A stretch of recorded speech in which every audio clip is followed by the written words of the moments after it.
As you may know, over the last year, I have been fortunate in receiving from a number of people photographs of what purport to be, and certainly seem to be, apparitions, ghosts.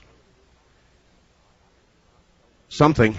Surely it is something, and I cannot tell you for sure that I know that there are ghosts, nor that I even understand for certain there's an afterlife. I don't know. I'm continually searching, and I want to know, and I suspect that mimics many of you out there. You want to know, and you're searching. And these stories, and this morning, may help you in your struggle with trying to understand whether there is really something to all this or not. So we take serious ghost stories. We don't joke. These are hopefully true stories. And I guess that's what makes it all the more frightening, the fact that they are at least given to us as real ghost stories. So anyway, welcome to the weekend. Welcome to the Halloween program. And we'll get started shortly. A couple of beginners for you. I've got a note for you. CBS Television, this Sunday evening, no doubt when we're on the air with Dreamland, will be airing a special Without Warning program. It's kind of an H.G. Wells sort of thing with regard to the possibility of an asteroid hitting the Earth. I think it may be called Without Warning. It actually is in TV Guide, so I'm not giving away any secrets here. But you may want to run your VCR on that Sunday evening. And I believe it is called Without Warning, and it's going to be a realistic presentation with regard to the possibility of an asteroid hitting Earth or, being detected to shortly hit Earth. That'll be Sunday night, and I'm going to be rolling a tape on it, and I would suggest you do the same thing. Either that or roll the tape on us and watch that one way or the other.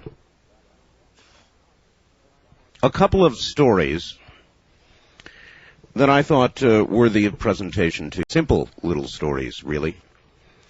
Mr. Bell, my dad and I have been doing a paper route for 3 years. We've been listening to your show for 2 now, and I feel this story might be good for your Halloween show. For a year and a half, we've been delivering newspapers to this house that has a large German shepherd that is kept on the enclosed porch where I put the paper. The dog had always been friendly, always waiting for a pat on the head. Well, about a month ago, I didn't see the dog for a while, didn't think very much about it, till he was on the porch. There he was one morning, about 2 weeks after the last time I'd seen him. He was laying down. When I entered, he raised his head, and I gave him several pats, and I left. I didn't see him again after that. About a week later, we were collecting for the paper at that house. So I asked the owner where his dog was. He said the dog was very old, suffering from spinal problems. So he'd had to have him put to sleep. Had done it 3.5 weeks ago. This instantly sent shivers up my spine. And now I get into and out of that porch as fast as I can. That's from Josh in Spokane, Washington. This comes from Internet. Several years ago, I experienced a disturbing sight. I'm going to relate it as best I can. This gets all the dog stories out of the way. My wife, now ex, was lying in bed next to me. Light from the Circle K store next door was illuminating the room. I was laying there thinking about how good she looked in the yellow light when something black rose up out of her body. My first thought was, I thought I was awake. The blackness moved over me and formed itself into a black dog with glowing yellow eyes and dripping red, yes, the blood-glowed fangs. I screamed and held my arms over my head. My ex turned over and tried to comfort me. The neighbors pounded on the wall. The black dog took its time to dissipate.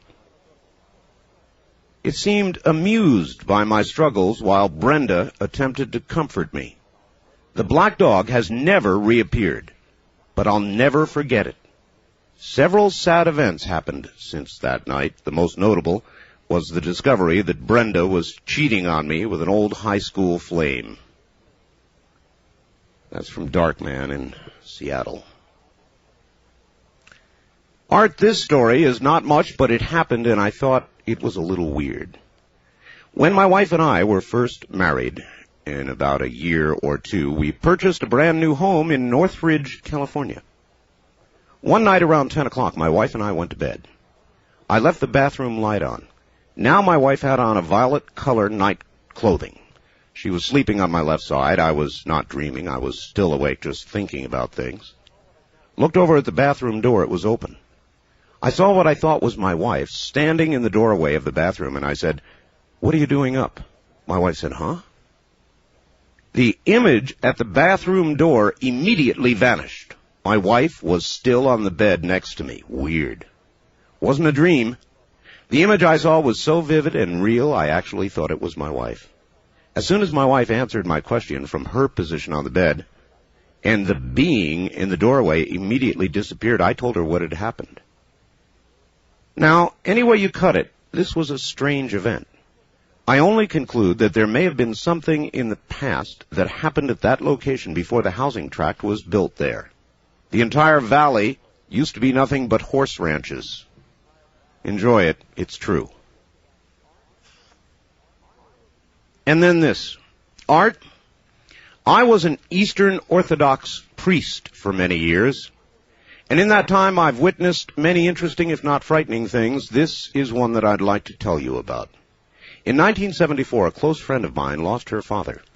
He'd been very popular during the 40s as a singer and guitar player on the radio. He and his wife had been divorced for many years at the time of his death.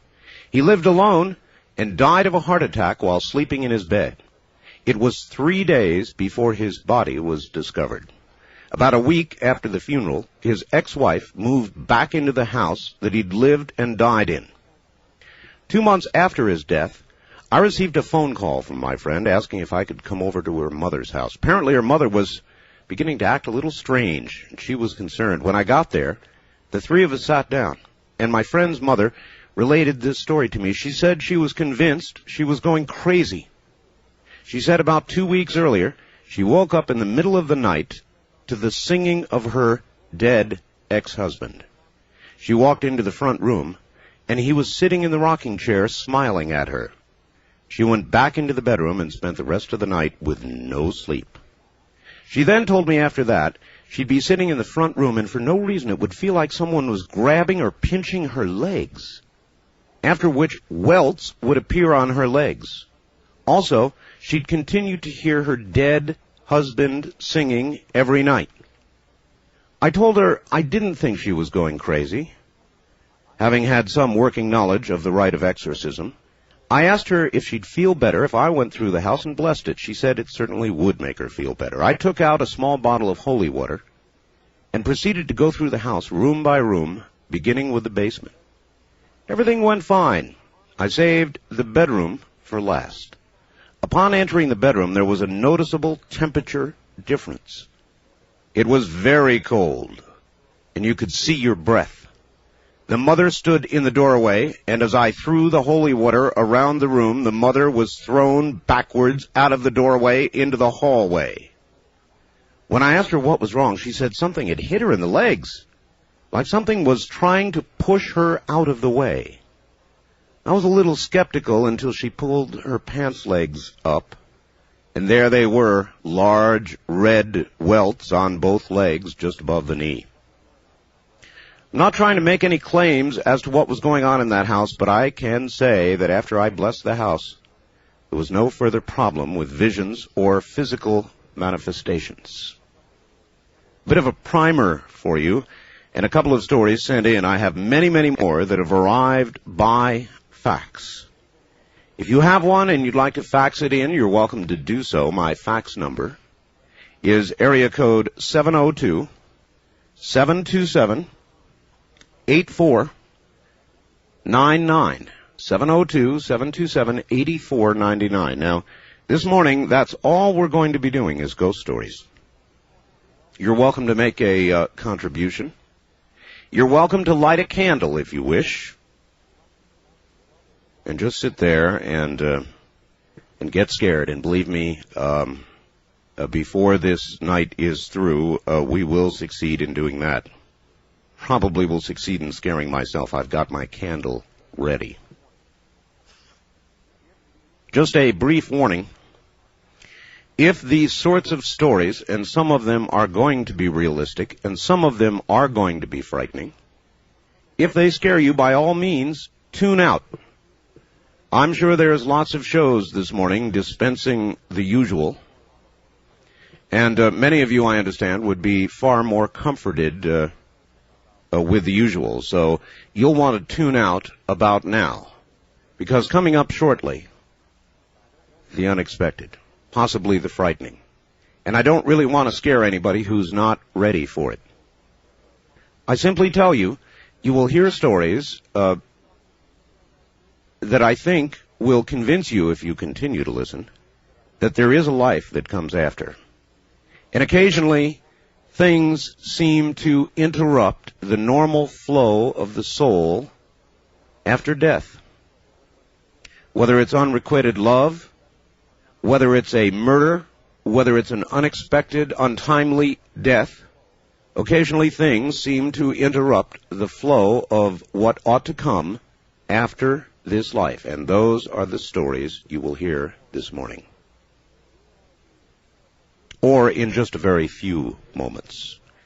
All right. Here are the telephone numbers. And remember this evening, nothing but ghost stories. If you have one for us, by all means, pick up the telephone. If you're a first-time caller to the program, the number is area code 702. 727-1222. 702-727-1222. The wildcard direct lines, area code 702-727-1295. 702-727-1295. And then finally, if you're east of the Great Rocky Mountains, the number is 1-800-618-8255. 1-800-618-8255. And now, ladies and gentlemen, to the phones. On the wildcard line, you are on the air. Good evening.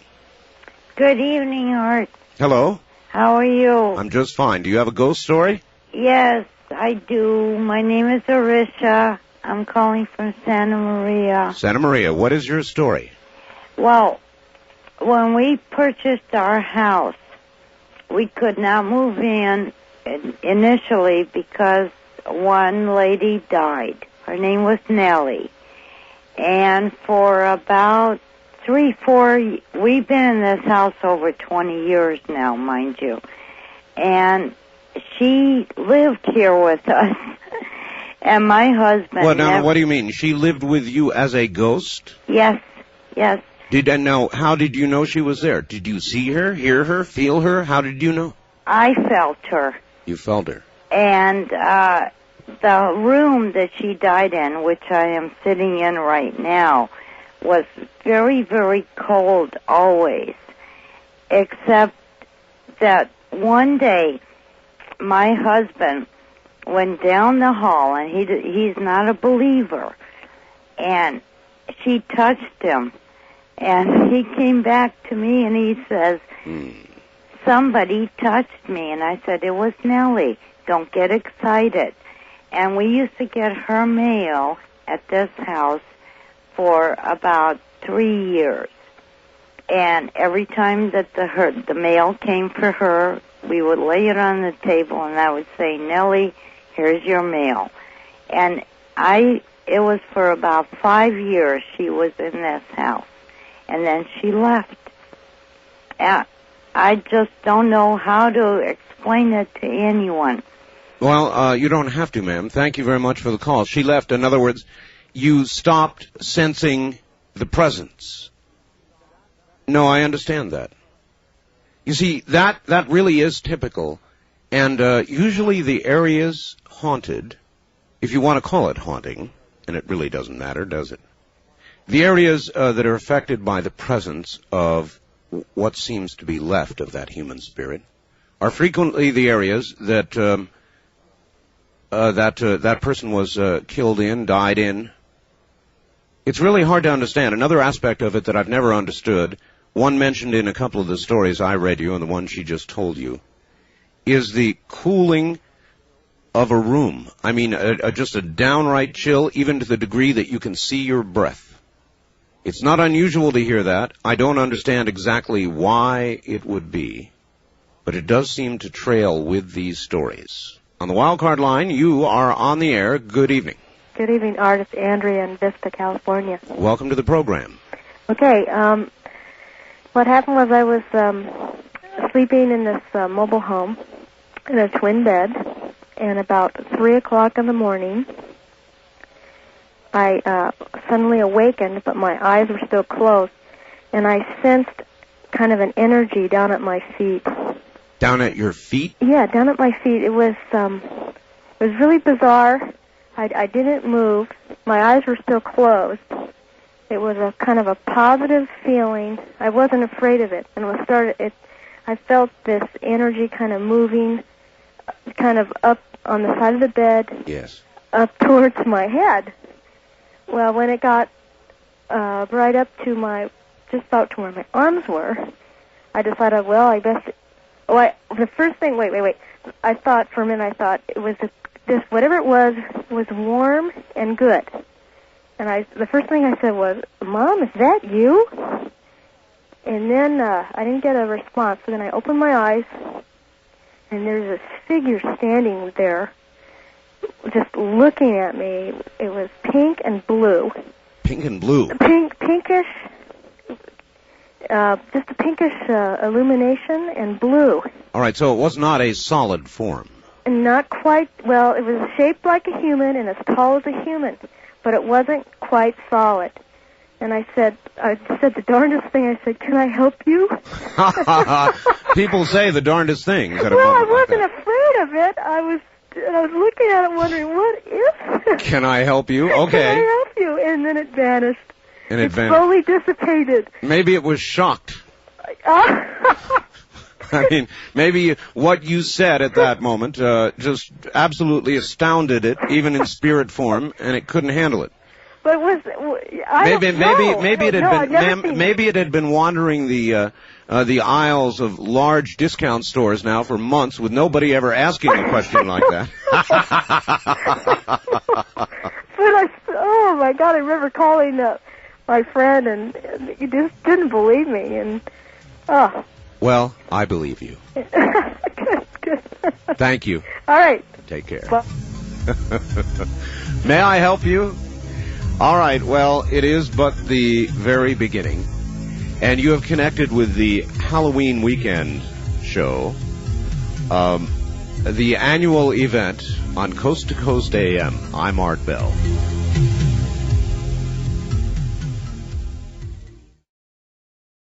Was that Coast to Coast, or was that Ghost to Ghost AM?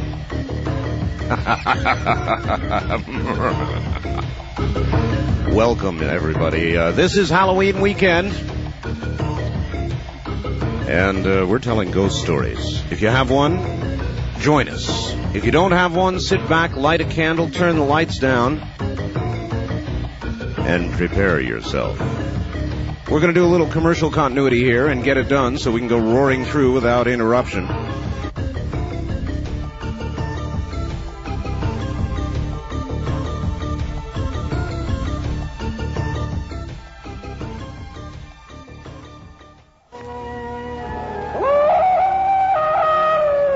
And now, back to the lines. On the toll-free line, you're on the air. Hello. Hello, Art. It's Anthony, Mr. Friday Night from St. Louis. Well, welcome to the program. I got a ghost story for you.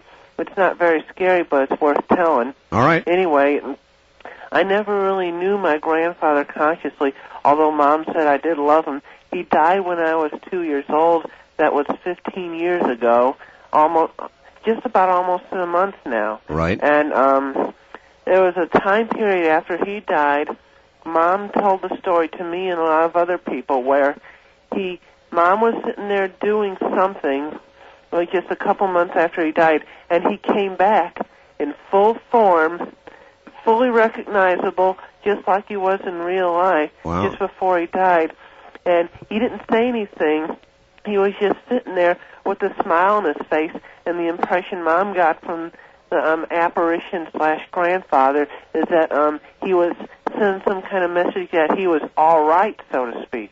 No, that makes sense. And I'm sure the one thing that any spirit, anything or anybody who has left this earth would want to be able to tell or assure the people who are left. And that is that they're all right. That it is all right. That they're not gone forever. In fact, we're all not gone forever.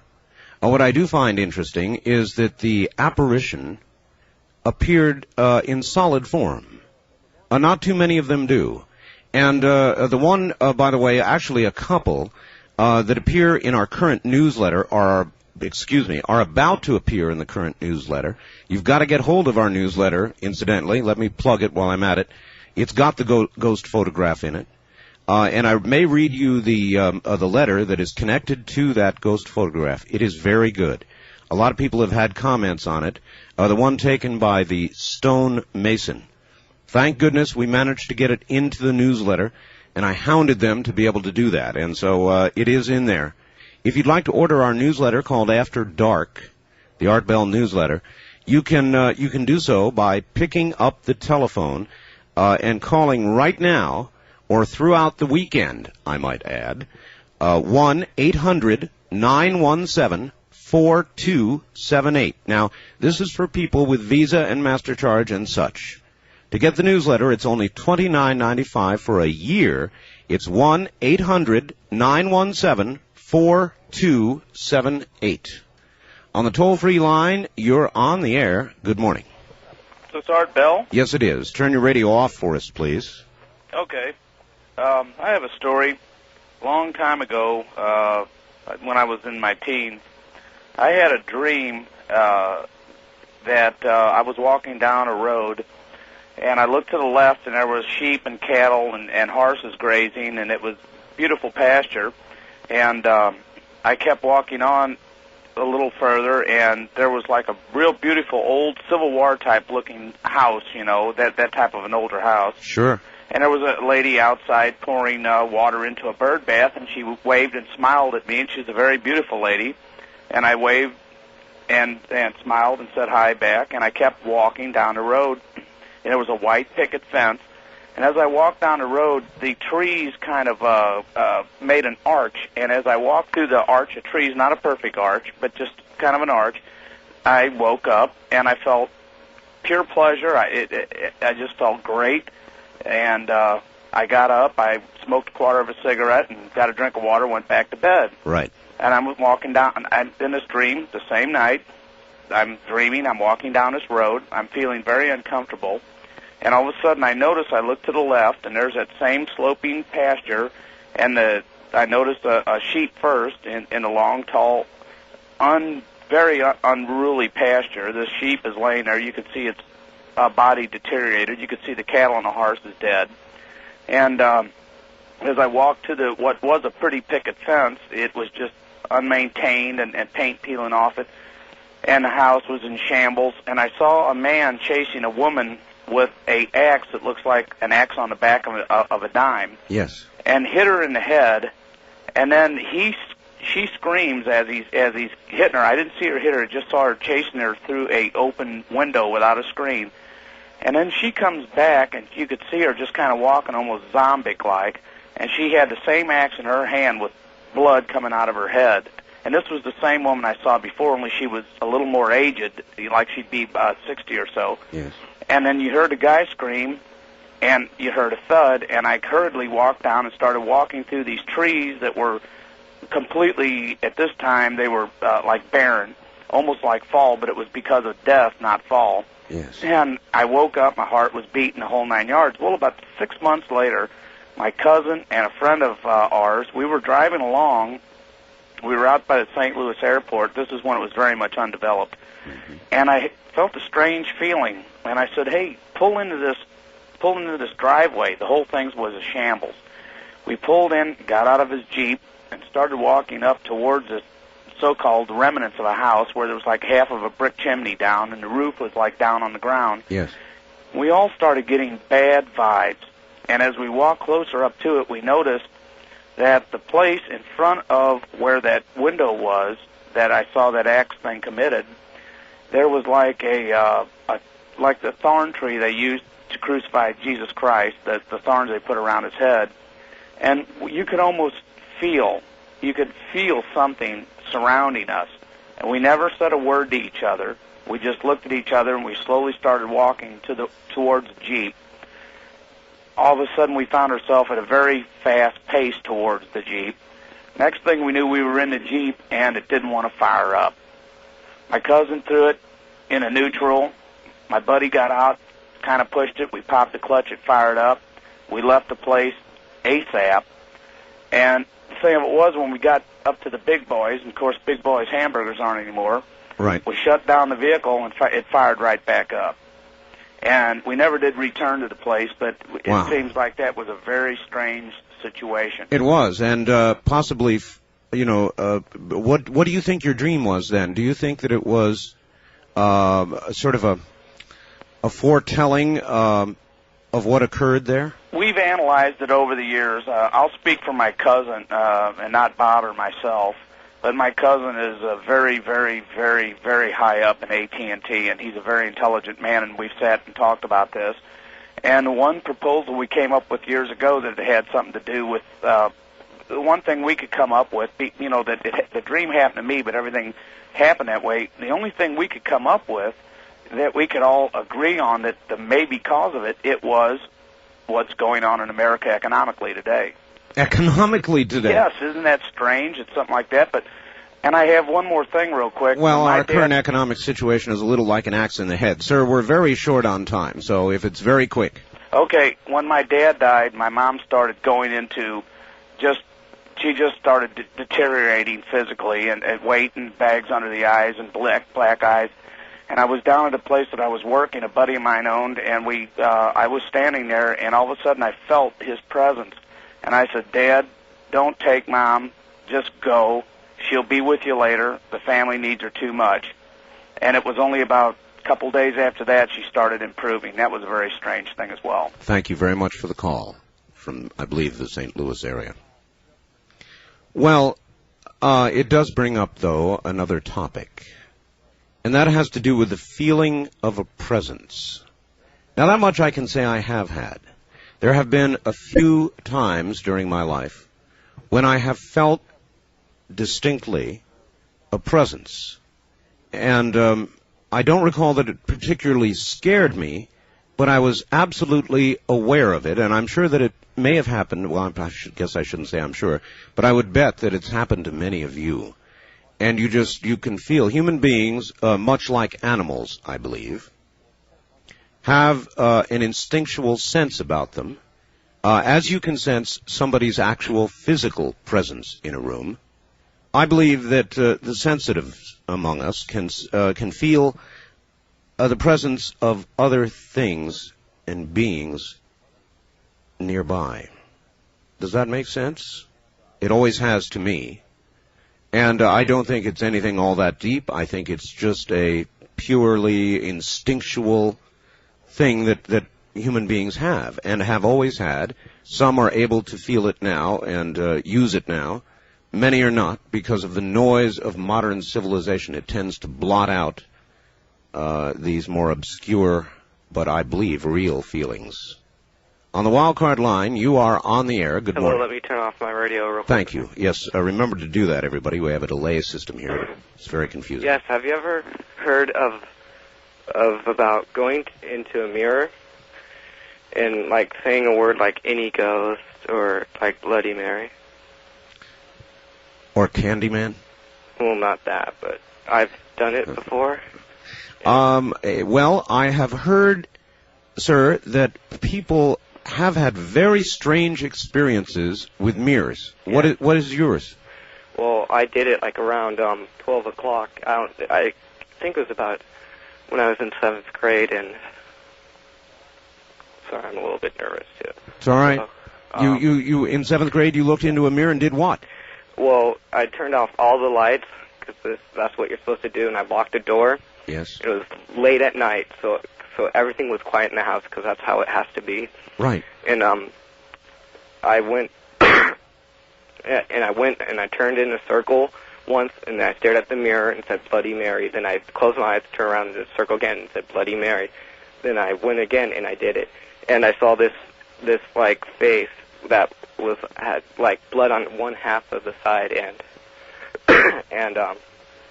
like something hit me in the head. I think it was a toothbrush hit me in the head, because I saw it laying on the ground and I didn't see it before.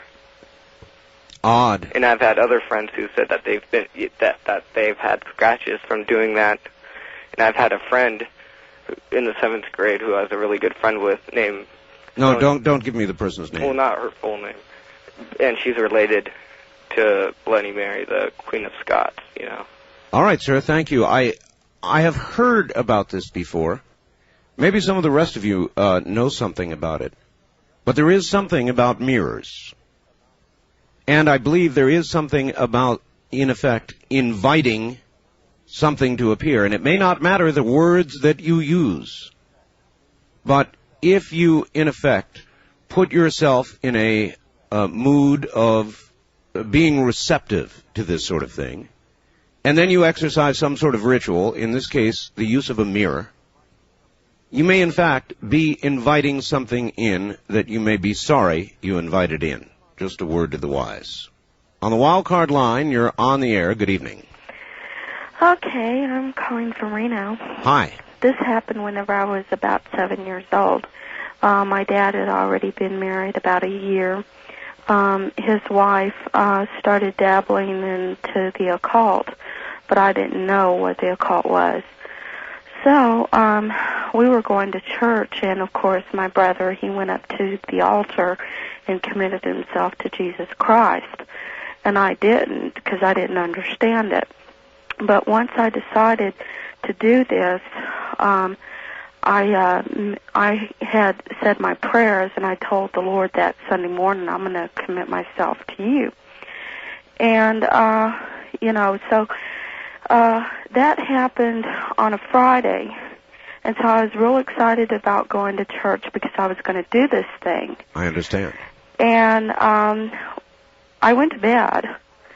And later on that night, I have no idea what time it was, my door was open. It was always open.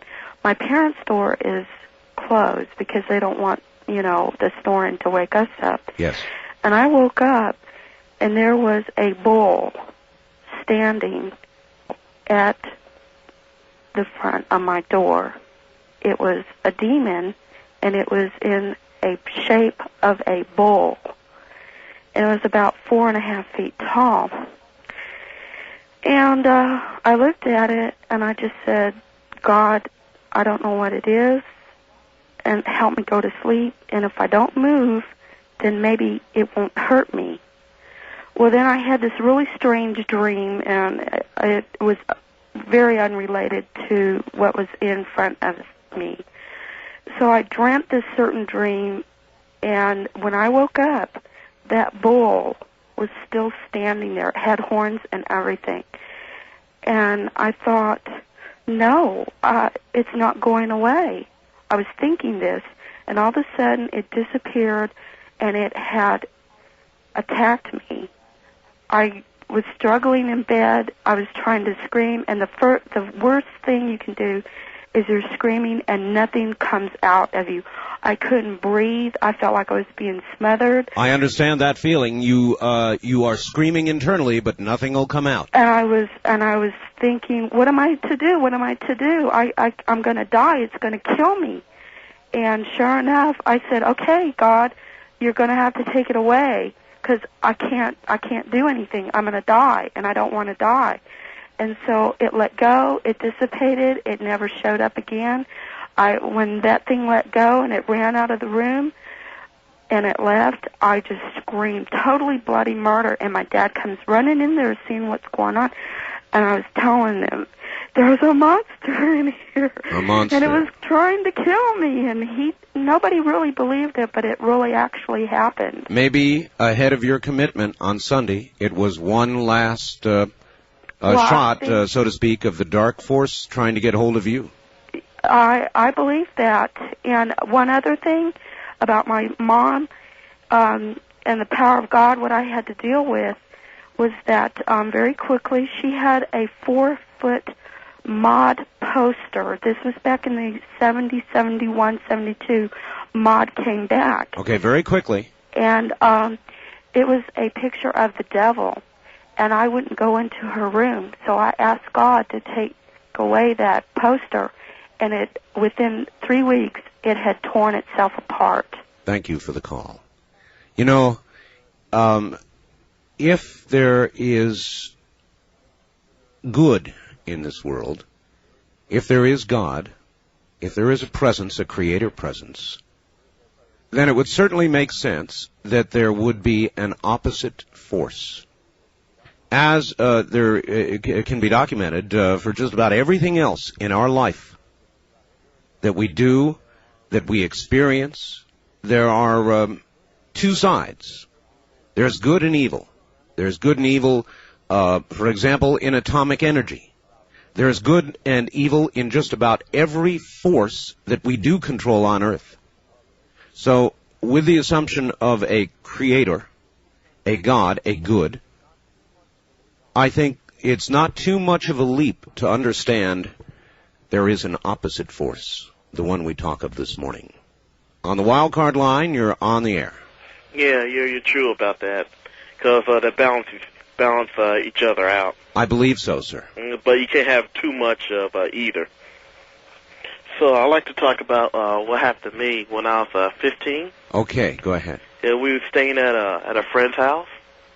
Me and my mom were staying at a friend's house. Yes. For a little while. Right. So we find a new place to live. Yes. Where are you, by the way? I'm in Long Beach. Long Beach. All right. Okay. And see, certain times of year, this is certain part of the neighborhood in Broadway and Long Beach and everything. Yes. It's like a vortex.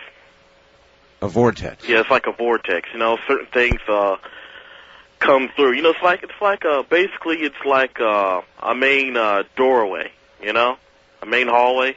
You find different things. Like one time, my mother, seen like a little man crawling on her arm. And she woke up. On her arm? Yeah, on her arm. Uh-huh. He's all silver. And he left like deep footprints. She woke us up to see these little footprints on her arm. Really? And I looked down and said, yeah, they're footprints, Ma. Yeah. You figure she's joking. Went back to sleep.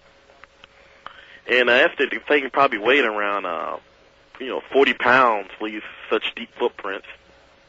And on her arm. It actually left footprints on her arm. Yeah, left footprints on her arm. Wow. All right, thank you very much for the call. Now, what was that? What would do that? Well, there are those who would suggest this woman was dreaming. She was asleep, and she had such a vivid dream that the power of her mind actually caused those that physical evidence that he just talked about. Footprints actually on her arm. Footprints actually on her arm. But sometimes it's a little difficult to separate the real occurrence from the one in our mind. Maybe there is not a difference. Maybe that which does occur in our mind is in fact real. Does that occur to you? The distinction between that which we dream and that which we experience while awake, it's really, when you examine it, a very, very small distinction. This is the Halloween weekend show from Ghost to Ghost Morning. Welcome to Ghost AM. It is the annual Halloween show, and we are telling ghost stories. It is Halloween weekend. Indeed, it is the weekend, so settle in, light a candle, dim the lights, if you dare. Art, this story is supposed to be a true one. Dick and Clyde had been friends since August of 1918, nearly 15 years. During their friendship, they had done some pretty remarkable things. However, none can compare with the prank they pulled on their girlfriends, Betty Lou and Mildred, on October 31st, 1933. October 24th, 1933, Betty Lou and Mildred were excited about the barn dance and hayride they were about to go on Halloween night. The girls just couldn't conjure up a prank to pull on Clyde and Dick that could measure up to the boys hanging a dressmaker's doll on Window Johnson's old dead tree in her front yard. Whatever that prank would be, it would have to be very good. During lunch, the boys propositioned them with a dare. The agreement was for the girls each to drive a stake into a grave at midnight on Halloween night, and the boys would pay them $10. The girls agreed, thinking they could come back with some gruesome horror stories to scare the boys out of their wits. October 31st, 1933, 8 o'clock at night. The foursome was having a great time at the dance. The boys kept asking the girls if they're sure they wanted to go through with the agreement. The girls were positive. During the hayride, the group leader was telling a story about a jealous husband's outrage with regard to his wife after finding her with a lover. During his panic, he murdered her, chopped her into small parts, and tried to dispose of her body. All the remains found were her two arms, now buried in Grace Lawn Cemetery. Grace Lawn Cemetery? The graveyard the girls were about to be at this very night. Mildred was in a frenzy. How was she going to handle this? Why did she let them talk her into it? Mildred came back to her senses. The hayride comes to an end. She could hear Betty Lou and the boys planning out the evening. They all were to meet at the general store at 1 a.m. after the graveyard incident. The time finally came. Mildred and Betty Lou found themselves at the graveyard. Betty Lou was to pound her stake into grave number 12, and Mildred into number 56. They decided to just meet at the back of the store. Betty Lou pounded her stake as directed and gave a signaling whistle to Mildred. Betty Lou was finished. She headed back. Mildred pounded her stake and got up to leave. Something was tugging her skirt. She screamed for help and nobody came. She tried harder to get away, but it was useless. At 1 a.m., Betty Lou and the boys were worried about Mildred. Why hadn't she shown up? Had she been hurt? They decided to go back to the graveyard, but it was the dead of night and too dark to see a thing. They came to the conclusion that she was tired and went home. November 1st, 1933, the Jonesboro Morning Bee read, "Girl found dead in Grace Lawn Cemetery with stake through her dress." That's from Ron in Seattle.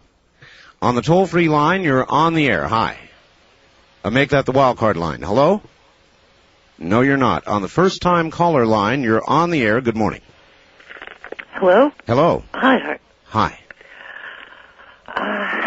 I'm calling from Santa Rosa. Santa Rosa. KSRO. Great. And I will tell you a truth that I know, as sure as I know my name, that ghosts and poltergeists and past life visions are all one and the same. They're all agents of Satan. In 1989, on Thanksgiving Day, my mother-in-law died. And I hadn't spoken to her for 3 years because I'd had the consummate nerve of questioning her about Grandpa drinking and driving with my son in the car, and she never spoke to me again. And the next day, my husband arrived home, and he'd been with her at the moment of her death, and she'd thrown back the blankets as if to leave, and she was clouded with morphine. And he and I stood outside on the sidewalk and watched this cloud about 50 feet long and 40 feet wide, just about the height of the telephone poles. It was a brown, dirty mist. And we watched it dissipate in front of our eyes. And I made a joke, and I said, maybe that's your mother's spirit. And about a week later, his father reported that some things were turned around on the mantelpiece, and a spot on the windowsill where she'd placed the glass refused to dry. And we thought, well, he drinks a lot. You know, this can't be true. And about a week after that, I was sitting in the living room, and my husband was at his office, and her music box in the corner of the room went on all by itself. And I called him up and really freaked him out. And he'd kind of abandoned the family in that he was up there every weekend sitting at the foot of her bed on the floor writing poetry about her. It was sort of an emotionally incestuous relationship. Well, he began to change a lot. Oh. And what was going on was he was seeing another woman who later turned out to be the image of his mother, an older woman. And he literally turned into her. Wow. And he would come to the door one day screaming at me to quit using his last name. We've been together 17 years. And the next day he would forget that he'd even said that and be very charming. And My God, how did you get through this? It's still going on. My son, he spirited my son away, and my son became addicted to drugs, showed up on my doorstep last October, all into the master, and saying to me, Satan rules. And he brought with him head lice, body lice, chicken lice, and mites. And a year has gone by. I've spent $3,000, and I'm still fighting these things. My son has come and gone. And before he left, he said to me, the master has plans for your life. The next day, my brake fluid was drained. Just weird things just keep happening in this house. There's an odd smell in his room of rotten oranges. I had 2 other people stay just for brief periods of time, and there was dead smells coming from underneath. And I'm still battling this at this moment. My God. Adam's family values. Oh, man. Really? All right. I appreciate your story, and I wish you well, ma'am. I don't know what to tell you, but I think, faced with a similar circumstance, I would give even my son, under those conditions, the old heave-ho. And I would try and free myself of that. Because I believe you're in a dangerous situation. On the toll-free line, you're on the air. Good morning. 1 second, let me get the radio. Yes, thank you. Turn them off the moment you get on the air, please. This is actually Coast to Coast Hey, AM. Art, how you doing? I'm fine, sir. Do you have a story for us? Yeah, this is Dale from Portland, KEX. Yes, Dale. Yeah, I'm originally from West Virginia, and I had my grandfather tell me a story a long time ago about his great-grandfather had told him a story of... I always get nervous on here. Okay, but they had bought some plantation down in Logan County, West Virginia. Mm-hmm. And it had a big field, and they hadn't found out. This is all a story told me by my grandfather. And my great-grandfather tried to plow up the land and everything there, and the ground was real rocky, and when they later looked, it was like makeshift little grave markers. Oh, really? Yeah. Well, my grandpa told me that one night my grandfather was awakened by chains rattling and screams and stuff like that, right? That can't we at least have peace in our, death and stuff? Yes. And my grandfather told him, he said, well, he was probably just having a dream. And he said, yeah, he could have been having a dream, but, all the grandchildren heard it too. So I was kind of like freaked out by that story, so... I can imagine.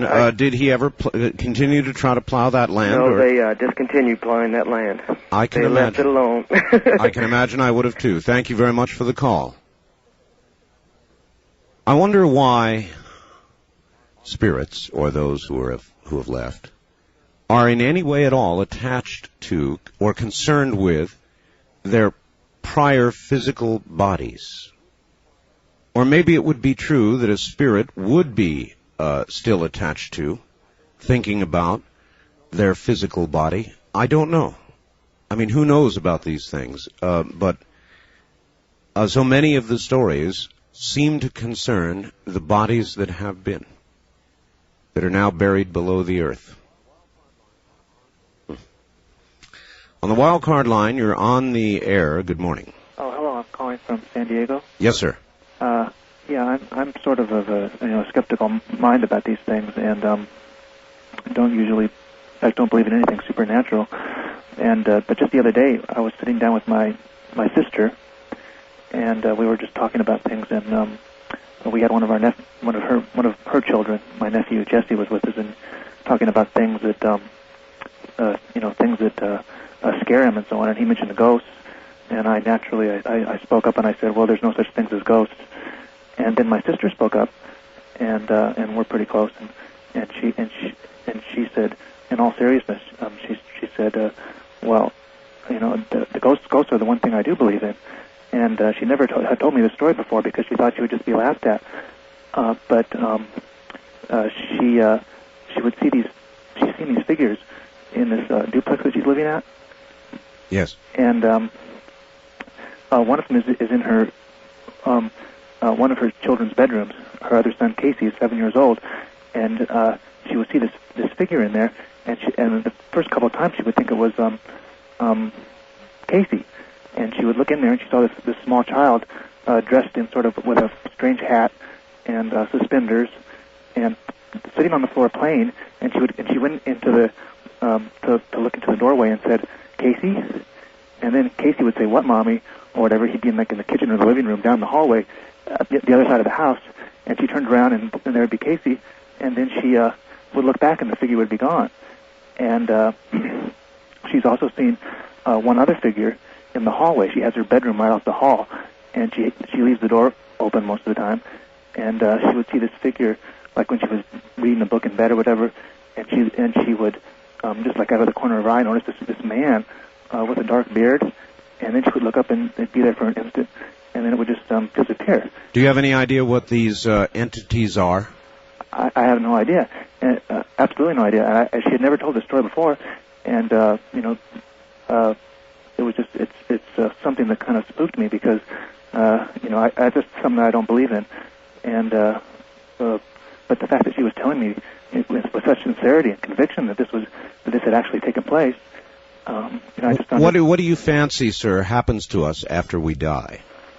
Well, my my normal belief is simply that I'm sort of based on a rational, that when the brain dies. So in other words, you've always thought lights out, that's it, show's over. Well, yeah, in all probability, that would be my general conviction. All right, sir. Thank you very much for the call. That's it. Lights out, show's over. That's all there is. It seems to me less likely than the alternative that there is some sort of survival following physical death, and I do believe there is. And I do believe the story you told and others you will hear this morning. On the wild card line, you're on the air. Good morning. Morning, Art. Hi. This is Dave from Portland, Oregon, KEX Country. Wonderful, Dave. Glad to have you. Have I got a ghost story for you? All right. I rented a place several years ago above an old store called Liberal Store just north of Malala. Uh-huh. Huge 3-bedroom, what they call a upstairs apartment above the store. Right. My wife and my mother and I moved into the place. I love the place. There was a room in this place that no matter, it was about 110 out that summer, most of the summer, beautiful swimming weather. There was a room I used to go into and play handball against the wall because it was a huge bedroom we had no need for. I understand. I never sweated. I never got hot. I never had any trouble in this place. I worked graveyards. Right. I slept perfectly in this apartment even in the heat of the day.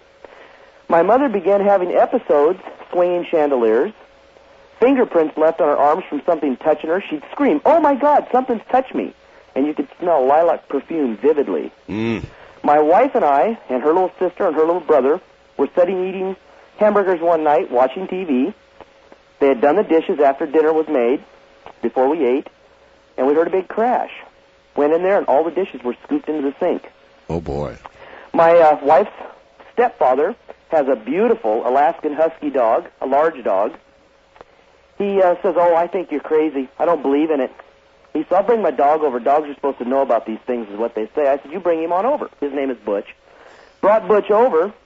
Butch came in, looked around for a few minutes. We let him go. He was snooping around. Pretty soon we heard him whimpering in the bathroom. Now, this is a 65-pound Alaskan Husky. He would not come out of the bathroom. When we finally forced him to come out of the bathroom, he walked around an invisible pylon in the doorway. No. And he would not go back. He ran out the door. 3 nights later, I come home from work off the graveyard. I'd come home early because I'd worked like a half shift. My mother and my wife are sitting on the tailgate of my pickup. I drove my mother's car that night because my truck wasn't running right. And my wife says, "I want to move." She says, "I want to move tonight." And I said, "What's wrong?" She says, "You know we've been having these problems." I said, "I've never had a problem." She says, "Let me show you something." Went upstairs, and all of our Bibles were on the floor, and they were all open to the area of the Bible where it talks about King David quite often. And my mother look, for one thing, let me stop you. I agree with your wife. I'd be gone. Well, we did move immediately, actually, that next week. My mother believes it was my grandmother who was upset with her because I was out of the state when she died. One more thing that did happen was a chandelier would swing at any given time in the dining room. My cat one time flew backwards out of this room that I liked, and the cat wouldn't come back in our apartment.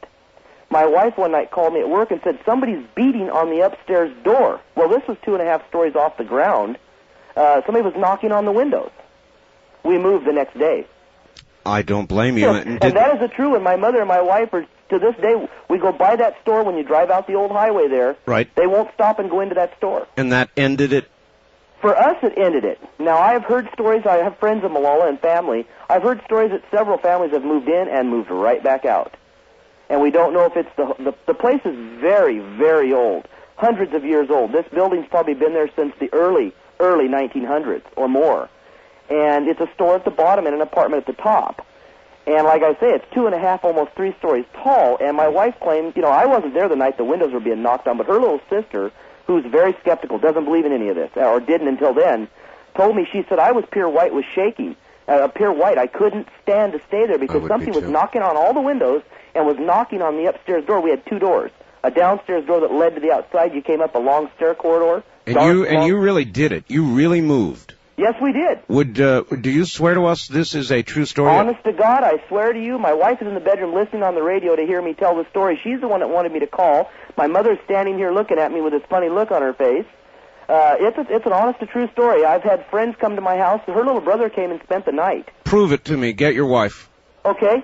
I'll tell you what. Now hold on. Now okay. I'm coming up to a break here. All right. Okay. And so what I'm going to do is break. You won't hear anything on the line during the time that we're gone, but don't worry. We'll come back to you right after the break. How's that? Okay. We'll be waiting. All right. Good. Thank you. Stand by. Stay right there.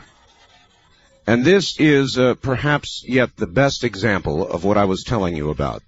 If this kind of thing scares you unreasonably, then my suggestion is to tune out, because it sounds like it's well underway. This is Ghost to Ghost AM.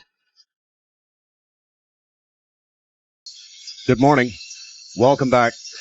This is the best talk radio in the nighttime, the largest, fastest growing nighttime talk radio program, and this morning we're talking about ghosts. If you have a story, we'd love to hear it. If not, sit back, dim the lights, and prepare yourself. Now, if we are lucky, back to the telephone now, and the continuation of the story we were hearing, or the confirmation of it. Hello? Hello? Yes, sir. Yes. I'm back. You're back, okay. And my wife is sitting here, we were discussing this, and she says, well, I was a skeptic until this happened. I didn't believe in poltergeist. Now she's here to tell you about it. All right, put her on. Here she is. All right. Hello. Hi there. I swear this story is true, I swear. It is true. Yep, I never ever believed in anything like this before. It is so bizarre. And you are the one who said, that's it, folks, we're out of here? Yep, I refused to go back. We went and stayed with relatives till we could move. I refused to spend another night there. Wow. I wouldn't go back. Well, I must say, I am with you, and I would have been the person first saying, we're out of here. Yeah, well, it happened for like 2 weeks before any of us ever mentioned it to each other. We'd all been having like little episodes separately. And then me and my mother-in-law were sitting there one night, and I said, what's going on? And this cabinet door was opening and closing in the kitchen. Oh, boy. And that's when we discussed with each other and said, we think we're living here with a ghost. Mm-hmm. Well, I can imagine that would occur, that everybody would have little things that would occur to them, and you kind of dismiss them, or... Well, yeah, because you don't want to believe it. You don't want to believe it. You never want to believe it. That's right. But then you start putting it all together, and you all see it. And it is, and it just, too much started happening. Look, I appreciate your confirmation. It's really kind of you to come on the phone, and thank you both. Thank your husband for me. Okay, thank you. Take care. There you are, folks. That's me. I think I would have left. On the one hand, I would like to have the experience. I would like to experience something that I would definitely call an apparition, something that would confirm for me the afterlife. But on the other hand, it would scare the pants off me, and I think I'd be out of there as quickly as possible. On the first-time caller line, good morning. You are on the air. Yeah, Art, I'm calling from Overland Park, Kansas. Overland Park, Kansas, on a portable telephone. Yeah, sorry about that. I've got a really strange story. This happened to me. I'm 22 years old now. I was between 14 and 16 years old. True story. I was in my parents' house, which we had built. You know, nobody lived there before. Mm-hmm. And my parents had gone on a walk for the evening with my brothers and sisters, and I was sitting at home, and I remember it was really well, 'cause it was a Thursday night, because I was watching Simon & Simon. I'm watching TV, and I just got a feeling of disorientation around me. It was really strange. And there's plants hanging above the television set. And I look up, and this thing, it distracted me, and it was like if you would see, it was like almost invisible thick shape going through the plants. Okay, just an invisible shape going through the plants? Yeah, and it's the only way I can explain it is if you mean as though you could see the plants moving aside for something that was moving in them? It was as if inside the little shape that was moving, it was like a swirled clear color. Just you could tell something was there moving really fast, and it was just gone. I understand. And I just got a really odd feeling, disorientation around me, and I kind of, I'm looking around, just turning around, looking around, having this odd feeling, and I turn back and look behind me down the hall, and down the hall, there's a figure standing there, just as plain as day, nothing you could see through, just solid, and it was not facing me, it was facing a different direction down a different hall. And I'm getting goosebumps just talking about this, but this figure was standing about 6'5", 7 feet tall. I couldn't tell. It didn't look like anything was touching the ground. And it was a white figure. It had the head of this figure was like almost like a knight in armor's helmet. Ooh, that's weird. But it was completely white, and just a shiny white. And the helmet came down around his chest, its chest. And there's a white robe hanging down off of the helmet, and that went down almost to the floor. I don't know if it touched the floor. So it was just all it was a white robe with this helmet, and it was facing a different direction. And as I sat there and stared at it and just could not move, it slowly turned towards me, just pivoting, no leg movement or anything, just moving towards me, just not moving towards me, but just turning towards me. And as it faced me, I was just so scared. I closed my eyes and opened my eyes, and it was gone. And now I'm curious. At that moment, you closed your eyes and opened them, and it was gone. A lot of people would say to themselves, that means I was imagining it. Right. Well, nothing like that had ever happened to me before. No traumas in my life to do anything like that. And when it turned to me, it slowly was a matter of 5 or 7 seconds as it turned. I was watching it turn towards me. And it turned towards me, and it was gone, and I just sat there, curled right next to the TV until my parents came home. It had just gotten dark, and I just sat there for, 20 minutes or so, just not moving, just shaking. And I do understand. Sir, when this occurred, did you have a feeling of evil or fright, or how would you describe your emotions? No evil. My emotions were just, I don't know what was happening, and there's just a feeling around me of just a tingling feeling, just like, what is going on? Because nothing's ever happened to me, like that in this house before, and it seems like no reason for it. I've never heard a story like that before. Well, a young lady called earlier and said too scared to scream, to actually make noise. Yeah, I can understand that. It's just a feeling of awe. It just, like, you don't think about it when it's happening at all. You don't think about it until it's over with, and then it's just frightening. I appreciate your story. Thank you. It was a Sunday night. I worked the graveyard shift and got done getting ready for work a little early. Since I had about a half hour to kill, I sat down, put on the headphones to listen to the stereo. As I relaxed, I got that eerie feeling that someone was watching me. Couldn't resist the feeling, so I turned around and saw someone run down the hall. I knew my roommate was out for the night, but thought, well, maybe he'd come home and was playing a trick on me. Went down the hall, turned on all the lights, called out to him, no response. Okay, my mind is playing tricks on me. So I sat down and put the headphones back on. I started getting that strange feeling again that someone was watching me. This time I turned around quickly and again saw someone run back down the hall. At this point I was getting scared. I ran out of the apartment, went to work. Later called my roommate, told him what happened. He told me I was cracked. The next day seemed fairly normal. I went to bed around noon. About 7 that night I was awakened by the sound of a girl crying. It was dark in my room, but I could see the living room lights from under the door. I thought to myself, my roommate and his girlfriend had gotten into a fight. I laid there for a while, and the crying continued.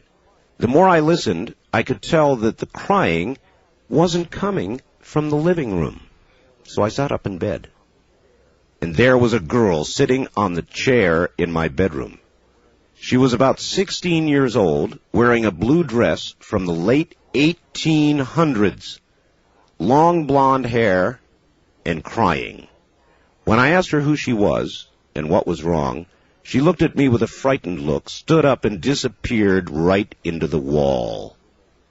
I came running out of the bedroom. My roommate was sitting quietly watching TV. I told him what had just happened. He, of course, didn't see or hear any of it, didn't believe me. Never saw the girl again. To this day, I have no explanation as to what happened. That's from Pat in Scottsdale, Arizona, listening to KFYI. Thanks, Pat. That's a hair curler. On the toll-free line, you're on the air. Good morning. Good morning, Art. Yes, sir. Where are you calling from? I'm listening off of San Antonio, WOAI. Yes, sir. And where are you? Well, I'm in Denver, Art. I can't listen that late on Sundays here. No, I understand. Go right ahead. Okay. Well, I don't know how scary this is, but it's true. One night I was sleeping, and I woke up to find myself, you talk about feeling a presence, and it wasn't a divine presence, but it felt kind of ominous to me. In fact, I was kind of frightened, but I felt like a weight on top of my body, and I started feeling myself spinning on the bed, which, like I said, it did frighten me, and I wasn't having any of it. So I started, not that I'm particularly, well, I am religious, but anyway, I started reciting the Lord's Prayer, but it wasn't having any effect, and I said to myself, well, geez, a lot of good this does, you know. And then, oh, ye of little faith, I'm tempted to say. In other words, you tried the Lord's Prayer once, and when the weight was still well, no, there... I was repeating it over again in my head. Yeah, okay. Then I found myself making a sign of the cross with my arm, this just big, gigantic sign of the cross. And the interesting thing is this. I had the bedroom door closed, and this Labrador who's passed on, her name was Angel, black Labrador. The door was closed. I didn't make any noise. She just starts barking her head off. Mm. And I just felt that whatever it was at that time had left, and then these geese a quarter of a mile from the house started squawking their heads off. And I thought to myself, well, did they hear Angel barking? Or, you know, did they... I just kind of imagined that whatever this was flew over them, but that's the story. All right, sir, I thank you. And again, it's the sense or the feeling, and another story with regard to a dog. Isn't that interesting? Animals do seem to feel things that, or feel them earlier than we do, or are more aware of them, and it has to do with the fact that they are closer to nature than are we. Even though they may live in homes with us, they don't partake of the 20th century the way we do, and all the noise and the inherent interruption that we have. And so they are faster to sense a presence. There are some people, though, that are rather sensitive to this sort of thing. And they feel it early and quickly, as an animal would. But for most of us, an animal is a pretty good monitor. Haven't you ever felt something that your dog first felt? It'll get up and start to bark, or your cat will totally freak out, or whatever animal you have around, and then you'll feel it. Something's close, something's near, there's a presence. Maybe nothing more than that. They feel it first, usually. On the toll-free line, you're on the air. Good morning. Maybe nothing more Hello? Hello? Yes, ma'am. Turn your radio off, please. Okay. And tell us where you're calling from. Granite City, Illinois. Okay, welcome to the show. Thanks. Go right ahead. Okay. I was raised in this house from when I was born up until the age of 13. And there was, like, plates would fly off of the table and smash into, like, the cabinets. And there would be, like, cold spots in the house and different smells. Sometimes it would be like real foul old odors, and then other times it would be like real sweet smells. Sounds like a poltergeist. Well, I don't know, but it was very, very scary. How could you live in such a house? Because I was a child, I had really no choice to move out. Well, what did your mother and your father say? Oh, well, we all experienced the different things. We would hear, like, footsteps walking up the steps. Did you actually see a plate lift and fly off a table? Yes, and also coffee cups, like the real thick coffee cups would, like, smash into the metal cabinets and leave big dents. Wow. And my parents had, I don't remember what you called them, but they came in to, like drive-out ghosts. And I guess there was probably about 4 of them that came in, and they felt more presence in the basement. And someone had said that there was a person that had hung themselves in the basement. Oh. Most of the activities happened in the basement. Yes. And doors would slam, and we had a dog, and the dog would, like, start watching something, you know, that we couldn't see in the room. Right. And I was, the day that we moved out of the house, that was one of the happiest days of my life. How long did that go on? Until we moved. Which was how long? 13 years. 13 years? Mm-hmm. After the people that came in to drive out whatever was in the house, the activities kind of slowed down a little bit for a short time, but then it started again. And I don't think anyone lives in that house for very long periods of time. Is that in the state of Illinois? Yes, it is. Well, that's quite a story, and I'm glad you made it through it all right. I don't think I could have handled 13 years of that, or even 13 days. Well, now, if I move into a new house, if I have any, like, if I feel any presence, there is no way that I would live there. Thank you very much for the call. Do you know that in a lot of states, there is now actually on the books a law that requires you to notify anybody who might be considering buying this house that it is haunted? Did you know that? There is actually a law of that sort, and there have been court cases that people have won because there was not notification given of a haunting. Can you imagine living with that for 13 years? And on our toll-free line, you're on the air. Good morning. Good morning, Art Bell. How are you doing? Just fine. Where are you? I'm in Seattle, Washington. Seattle. Uh-oh.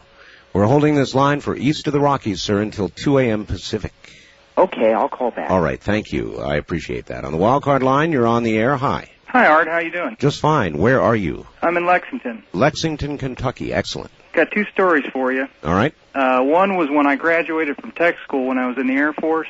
Mm-hmm. Me and a WAF boarded a plane in Chicago, and so she was telling me about the aircraft, and as we boarded, there was 2 pilots sitting in the back. And I said, we can talk to them, you know, later on when we get airborne, because there was a technicality that she didn't quite understand on the aircraft. Yes. Well, the plane took off and everything, and the seatbelt deal came off, and I said, let's step back there and talk to them, and we looked around, and they were gone. So I said to the airline stewardess, I said, ma'am, I said, where did the pilot go? She said, what pilot? I said, the 2 pilots in the back. And the girl sitting with me said, yeah, we've seen 2 of them. She said, wait right here, I'll be right back. And she ran and got 2 stewardesses to come back. She said, tell them exactly what you told me.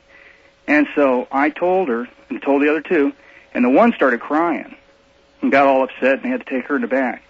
Do you recall the aircraft that crashed in the Everglades? Very well, sir. That's what part of that was. Oh, God. I've heard a lot of stories like this, and I think there are many. I have a very good friend that works for a major company, which I can't name, and when he retires from this company, I'm going to have him on the air, and we're going to tell some of these stories.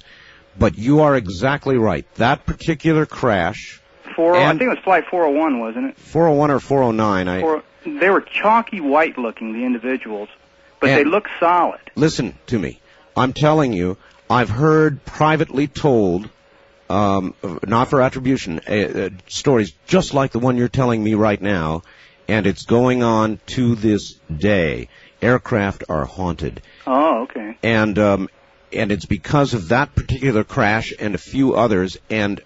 Well, they cannibalize the parts, don't they, and put them in the other aircraft? You see, yeah, that's right. You see spirits that lose their lives unexpectedly, as in an air crash, I think are the ones that tend to be troubled, possibly remain on this earth, possibly haunt at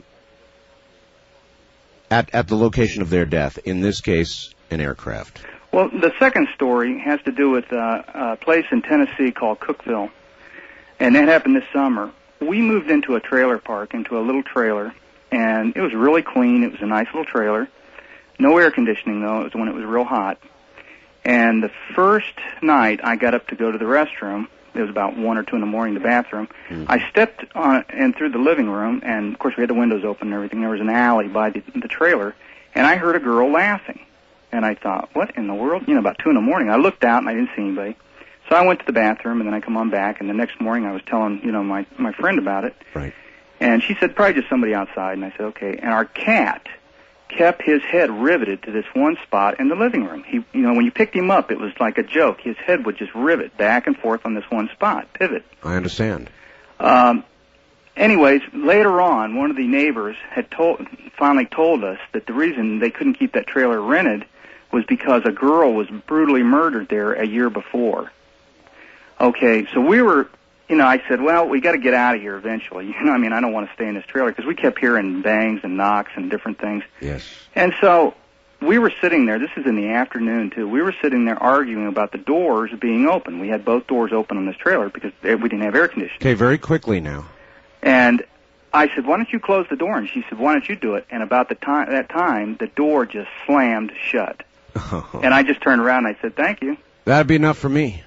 Well, we moved. We got the heck out of there, but that trailer definitely had some problems. But it was so weird the way that cat would just watch that. And then I know, they know. Sir, yeah. I've got to go. Thank you very much for the call. Have a good morning. This is Ghost to Ghost AF. Good morning. Those stations just joining us, you have missed 2 hours of pure ghost stories. We will continue in a moment. The night is yours. The weekend is here. It's Halloween weekend, and this is the annual Ghost Show. The only thing we take all night long are ghost stories, and we've had some beauts so far, believe me. Here is one just faxed in, and you are welcome to fax in a ghost story if you have one. They're better when they're short, and I would appreciate that. The fax number, area code 702-727-8499. 702-727-8499. Dear Art, this is a true story as well as I can recall it. In 1973, as a member of the U.S. Air Force, I was stationed at Altus Air Force Base, Oklahoma. During that particular year, the author Peter Blatty's novel, The Exorcist, was the hit movie of the season, as well as the paperback version of the screenplay. The paperback was distributed throughout the barracks that I lived in, one resident at a time, as we did in those days. When it was my turn to read the novel, I read it with much anticipation as well as much anxiety. The following night, around, about 500 hours, 5 o'clock in the morning, I was awakened by the sensation of something pounding on the lower bunk that I slept in. It was moving up my torso. At that time, I didn't have a roommate, but the sensation frightened me so much that I got out of my bunk, scrambled to the door, opened it, and yelled for help as loud as I could. Not one of my barracks mates in our building heard my screams of help, not one, or corroborated my version of the story. But to this day, I believe the incident was very real, an actual occurrence. I don't tempt mirrors or taboos of that nature to this day. AP in San Diego. And this. Art, in January of 1976, I was busy cleaning the kitchen after dinner. The kids were in the living room watching TV, and my husband, a cop at the time, had returned to work. Suddenly I heard a voice calling my name, Carol Ann. It sounded like my grandfather who lived in Indiana. I was in Mesa, Arizona. Regardless of how old I am, he always called me by both my first and middle name. About 15 minutes after this episode, the telephone rang. It was my sister in California. She was calling to tell me that my grandfather had passed away about an hour before. Since I had always been very close to my grandfather, I just figured he'd passed through to see me before he went on. It had been a couple of years since I'd seen him. In July of '80, I had a dream about both my grandparents, and they were in their wedding clothes, young and dancing and laughing and having a wonderful time. The next morning, my mom called me to inform me that Grandma had just passed away during the night. I think she came to me to let me know she was glad and was with Granddad again, and both were very happy. Back to the phones. On the toll-free line, you're on the air. Good morning. Yeah, Art, this is Radical Rudy in St. Louis. Hi there, Radical Rudy. How you doing? Fine. I'm talking to you on my Trope, listening to you on my 818CS. Excellent. Say, this happened in 1972, Art. I was out near Gallup, New Mexico, actually in a little town called Chinle, Arizona, on the Indian Reservation. Oh, yes. And I was a surveyor. I was out there with my boss one night in the fall of the year, probably about this time of the year, and he was on one mountain ridge and I was on the other. And we were surveying back and forth across this valley, and he kept saying, "Do you hear those wolves?" And I said, "Man, I don't hear any wolves." Wolves. And he said, he said, "These Indians supposedly can turn into a wolf." He said, "I hope there's no burial grounds over there by you." And I was in a Jeep, and the top was off of it. And I was sitting there. It was kind of warm, and I was starting to get spooked a little bit because I had never seen anything weird or anything. But I'm sitting there in a Jeep, and I got my arm hanging out the window, talking to my boss on the radio, and all of a sudden something started licking on my hand. I almost panicked. I jerked my hand up, and I looked out, and it was an old hound dog. But I'm telling you, that seat was very unclean for several days. I'm with you. All right. It really scared me. Thank you very much for the call. I can imagine it would. I mean, you're set up for that. Your arm's hanging out. That's actually kind of funny. I appreciate the story, sir. What we're telling are true, real ghost stories for the most part. That was an almost ghost story. And I'm sure that the emotion he felt at that moment was very real. You can get psychologically set up for something like that, which may have happened to him and certainly may have occurred also to the man who was reading The Exorcist. I mean, cannot be a better setup than that. The Exorcist had to be one of the most frightening movies ever done. And to this day, I believe The Exorcist is one of the most frightening movies ever made. And if you sit down and watch it today, it will scare you as much as it did then. There was something about it that no other ghost film quite ever lived up to. And I'm not sure what it was. I believe it had to do with the church and its involvement. I'm not exactly sure. But nothing has quite ever lived up to it. The other film that I thought was very frightening was the original Poltergeist. Very well done. On the toll-free line, you're on the air. Hello. Art Bell? Yes. This is the Agile Independent from Austin, Texas on the mighty WOAI. Austin, Texas. Yes, sir.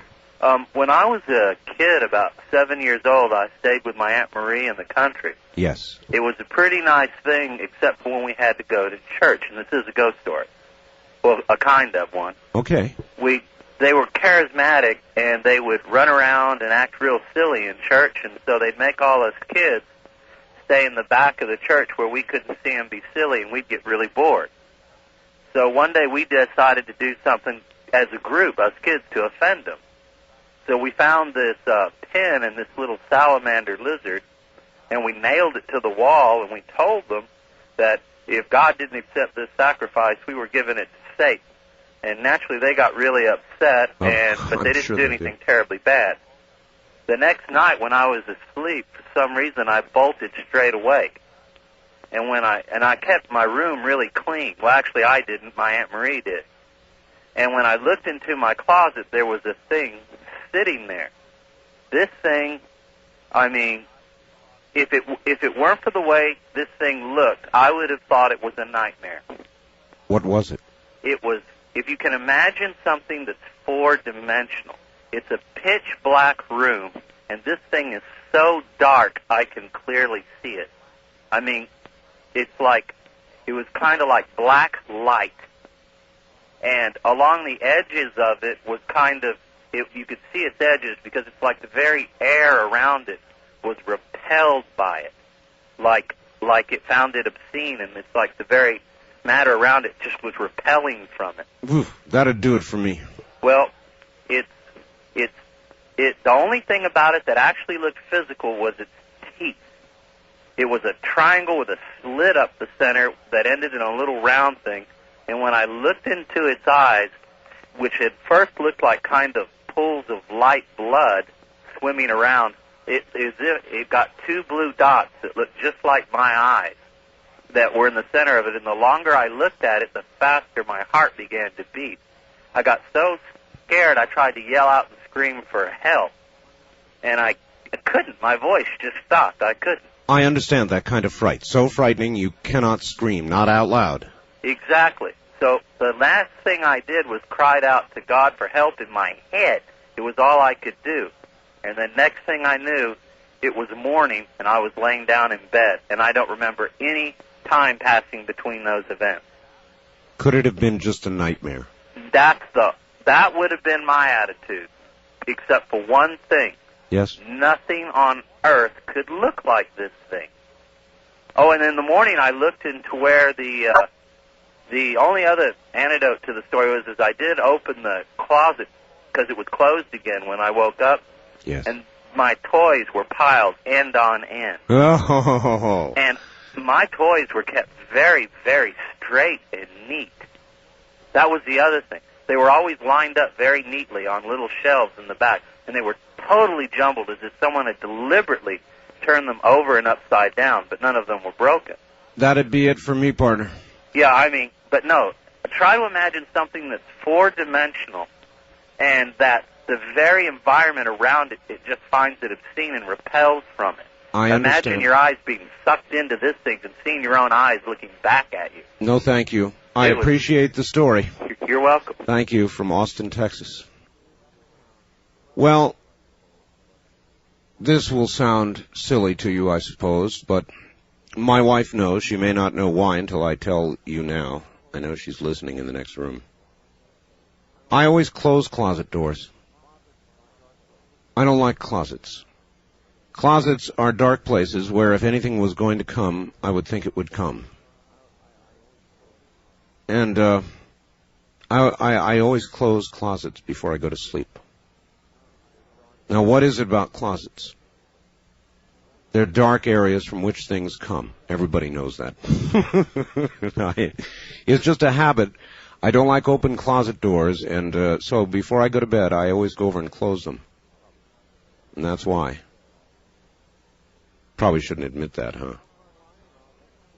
But it is true. On the wild card line, you're on the air. Hello. Hello there. Going once, going twice, going three times. On the wild card line, let's see, number 2, you're on the air. Yes, Art. This is Henry in Taft. Hello, Henry. I like your program tonight. Very interesting. Oh, yes. I've lived in a haunted house now for 36 years. Why? That's what I always ask. Why would somebody stay in a haunted house? Well, you get used to it. What kind of haunting? Well, there's 6 different ghosts. And it took me about 20 years of research to find out what happened on the property. And there was a tragedy, 2 different tragedies, one in 1903, another in 1906. It's always an early death, unexpected death. Violent death by fire, both cases. Oh, boy. And so with the property came the ghosts. Well, what kind of haunting has it been? Everything. Doors opening and closing. I've never seen them physically. I see their shadows. And there are 3 sisters that were killed in the fire in 1906, and they run through the house frequently at night. One time I had an aunt staying with me, and the girls ran through the house back and forth for 6 hours straight. Really? Yeah, my aunt never came back. I wouldn't either. That's frightening stuff, and it goes on to this day? Oh, yes. And you never quite see them, their shadows? Mm-hmm. And doors open and close every day, and lamps lift up and set back down every day. Lift up into the air? Yeah. How do you handle that? I mean, how do you stand it? You believe it or not, you get used to it. I mean, you just take it as something that happens as a part of living. Haven't you ever thought of having a priest in to try and stop it? It's never been threatening enough to, in my opinion, to call a priest in. I have tried to communicate with them. No offense, but I don't know how you sleep at night. I mean, it may not have done anything yet, but if those spirits are there, well, of course, that's you. They're there, but they're not harmful. They're just they don't realize they're dead because of the way they died. Oh, I've often wondered about that. Whether spirits do realize they are dead. They don't. The worst part of the whole haunting is when one particular time, it's been about 15 years ago, I heard a man screaming, a terrible scream. It was in my bedroom. I could hear the screaming, and I ran outside, and it was quiet outside. There's no sound at all. And when I went back inside, the screaming was still going on. And it was later when I finally found a witness to the events that had happened. And she said, "Oh, that was the man when they couldn't get to him when he was dying. He was screaming." Oh my God! All right, thank you very much for the story. See, that's a chilling one. I wouldn't stay in a home like that, would you? Well, look, because it's topical, I'll tell you, the best ghost photograph, no, the 2 best ghost photographs that I have ever seen, we put originally on computer services for those with computers to download them. Many have seen them, but most of you have not. These ghost photographs are in our new newsletter, and the premiere edition of the newsletter is about to come out. And particularly the one by the stone mason is probably, in my opinion, the best photograph of an entity that I've ever seen. As a matter of fact, let me take just a moment out and read you the letter that accompanied the photograph that appears in the newsletter. Dear Art, first let me thank you for your daily program and Dreamland. A week or so ago, I heard you talking about the Halloween show with a listener. I missed most of it, but if you're interested in ghosts, here is a photograph that might be one. A friend of mine who is a stone mason was working on an old home in L.A. On finishing the wine cellar in the old existing basement, he photographed his work for his scrapbook. When he developed the pictures, this is what showed up on one. He didn't see anything when the photo was taken. However, on questioning the architect, he was told that 3 crews, carpenters and so forth, had walked off the project. It seemed they felt very cold air.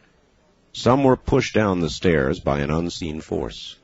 Since these photos were taken, I've talked to the architect and was told the home is about 100 years old and was listed for sale after the man who lived there died. The architect also told me that a Chinese man was interested in buying the home, but when they brought their priests to okay the home, and the Chinese do that, and bless it, they left in a big hurry, screaming. Evidently the new owner, who's having it completely renovated, knows about the ghost, but does not know what has happened to the workmen, nor have they seen this photo. The friend of mine who took the photograph is a Muslim, a very religious man who does not have any interest or belief in ghosts. Just thought you'd like to see it. And he's got the negative. And I must tell you, you have never seen anything like it. I'm going to be very interested in your opinions when you get this newsletter. So it's in there, and in fact, a lot more is in our premier newsletter. There's a Dreamland report, for example, with a big story on Richard Hoagland, a big interview with Richard Hoagland. The key photographs of the moon from Richard Hoagland are also in there. There'll be a number of stories, one about the crime bill. There'll be a story from me, a story that I've written for the newsletter that I think is pretty hard-hitting. It's pretty rough stuff. I hope you enjoy it. There's Behind the Scenes by Alan Corbett, the president of our network. There will be a complete listing of radio stations for Coast to Coast and Dreamland. There will be article after article after article, and already it is growing. It will begin at 16 pages or more. And you can get it now by ordering right now or any time our brand new newsletter entitled After Dark. It's going to be a real downtown production. You can order right now. It's just $29.95. It'll come to you every single month, and that will get you an entire year. If you have Visa or MasterCharge, you can call in fact, you can call right now, and I recommend before this premiere edition is exhausted, you get in on this. 1-800-917-4278. That's 1-800-917-4278 if you have Visa or MasterCard. If not, send $29.95 in a check or money order to Chancellor Broadcasting, 744 East Pine, Central Point, Oregon, 97502. $29.95 to Chancellor Broadcasting, 744 East Pine, like pine tree, Central Point, Oregon, 97502.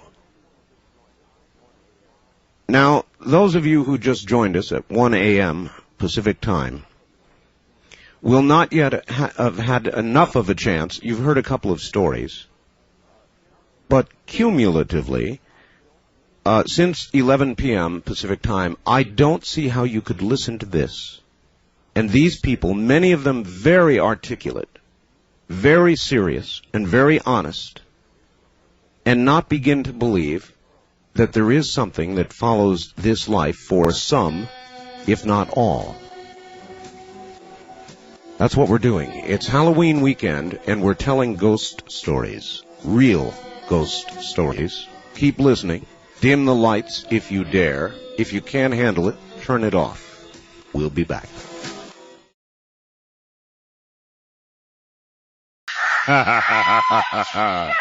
Welcome back to Ghost AM.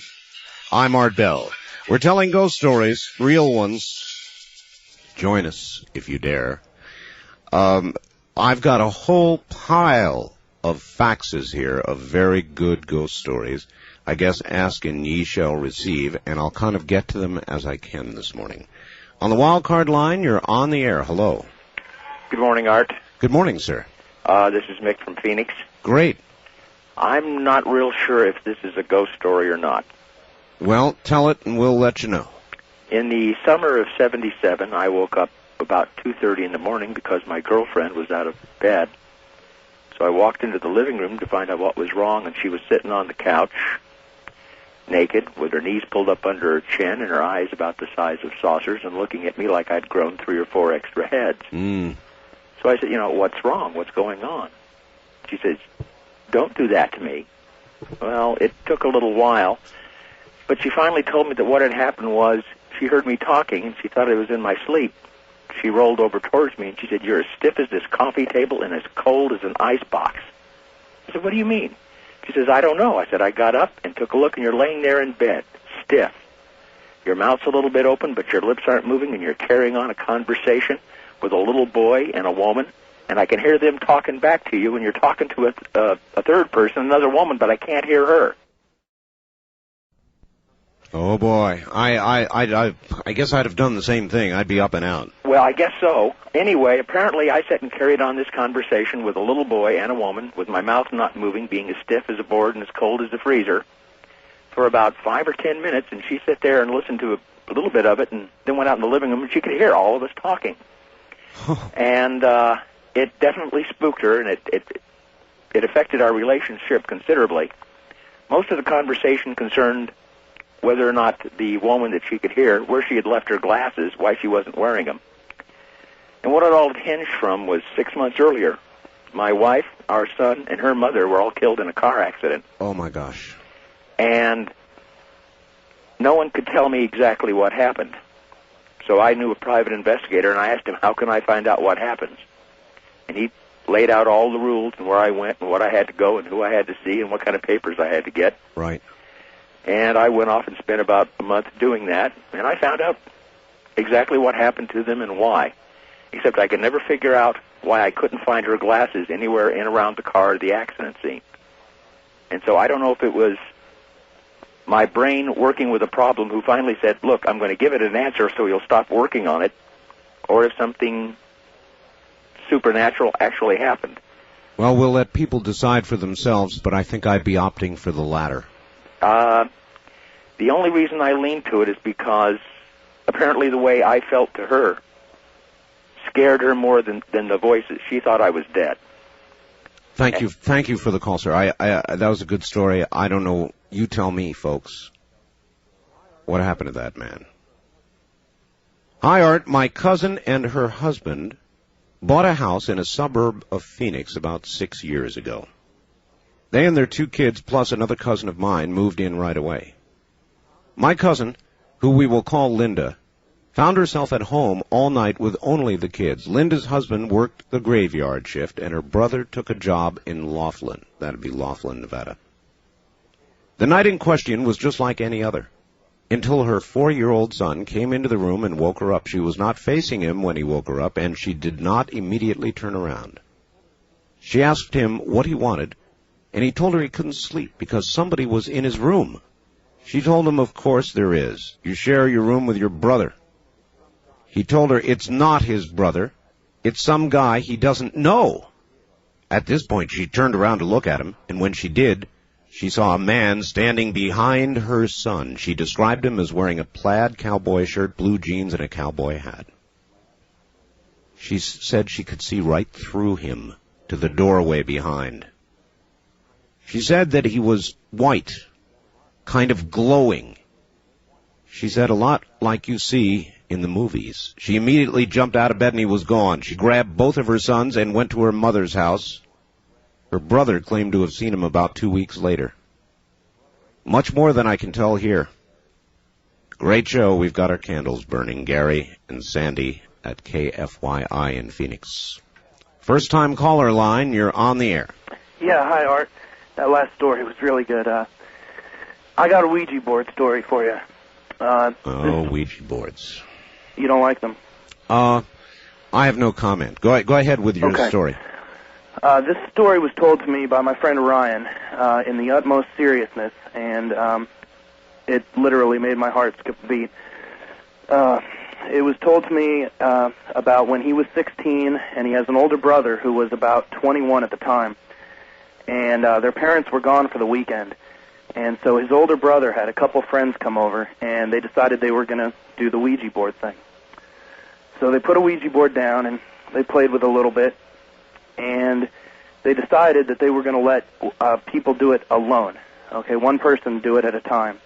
And in this group of friends, there was a couple, jokers that used to mess around, and there was one guy that they knew was always honest, and so they put him on the board. All right, and so they put him on the board, and my friend was in the corner just kind of watching. Now, a couple years earlier, about 2 or 3 years earlier, their grandfather had been in a terrible car accident. His name was Barry, okay? Now, he had been in a car accident and was in a coma, and he had been in a coma since. And they didn't predict that he was going to come out of this coma anytime soon. And you know how those kind of comas are, and it just keeps going and going and going. Sure. So his older brother decides to call and see if he can find Barry.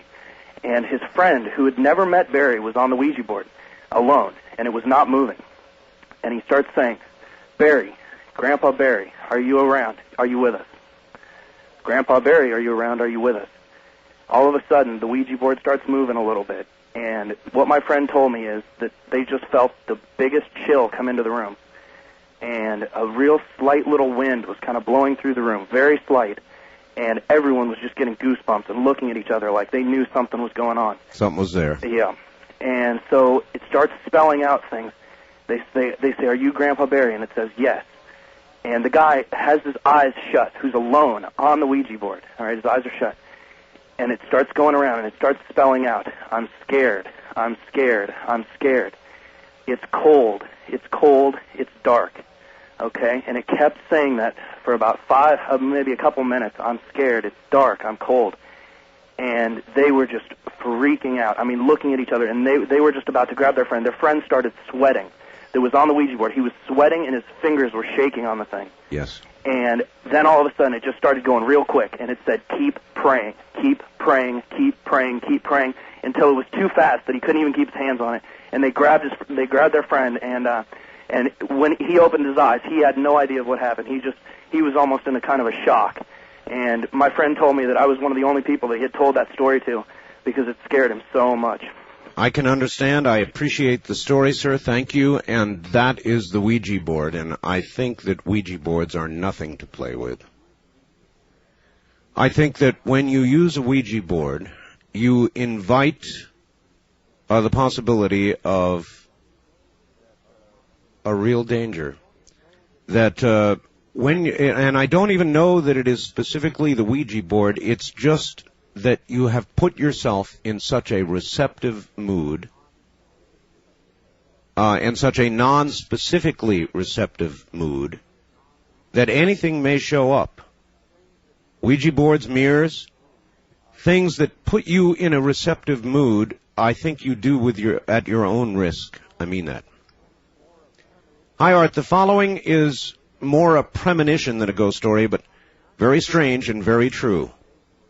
In 1974, my husband's baby brother, 27 years old, had gone to visit some of his friends who owned a bar in Biloxi, Mississippi. He didn't drink, just liked to hang out with friends.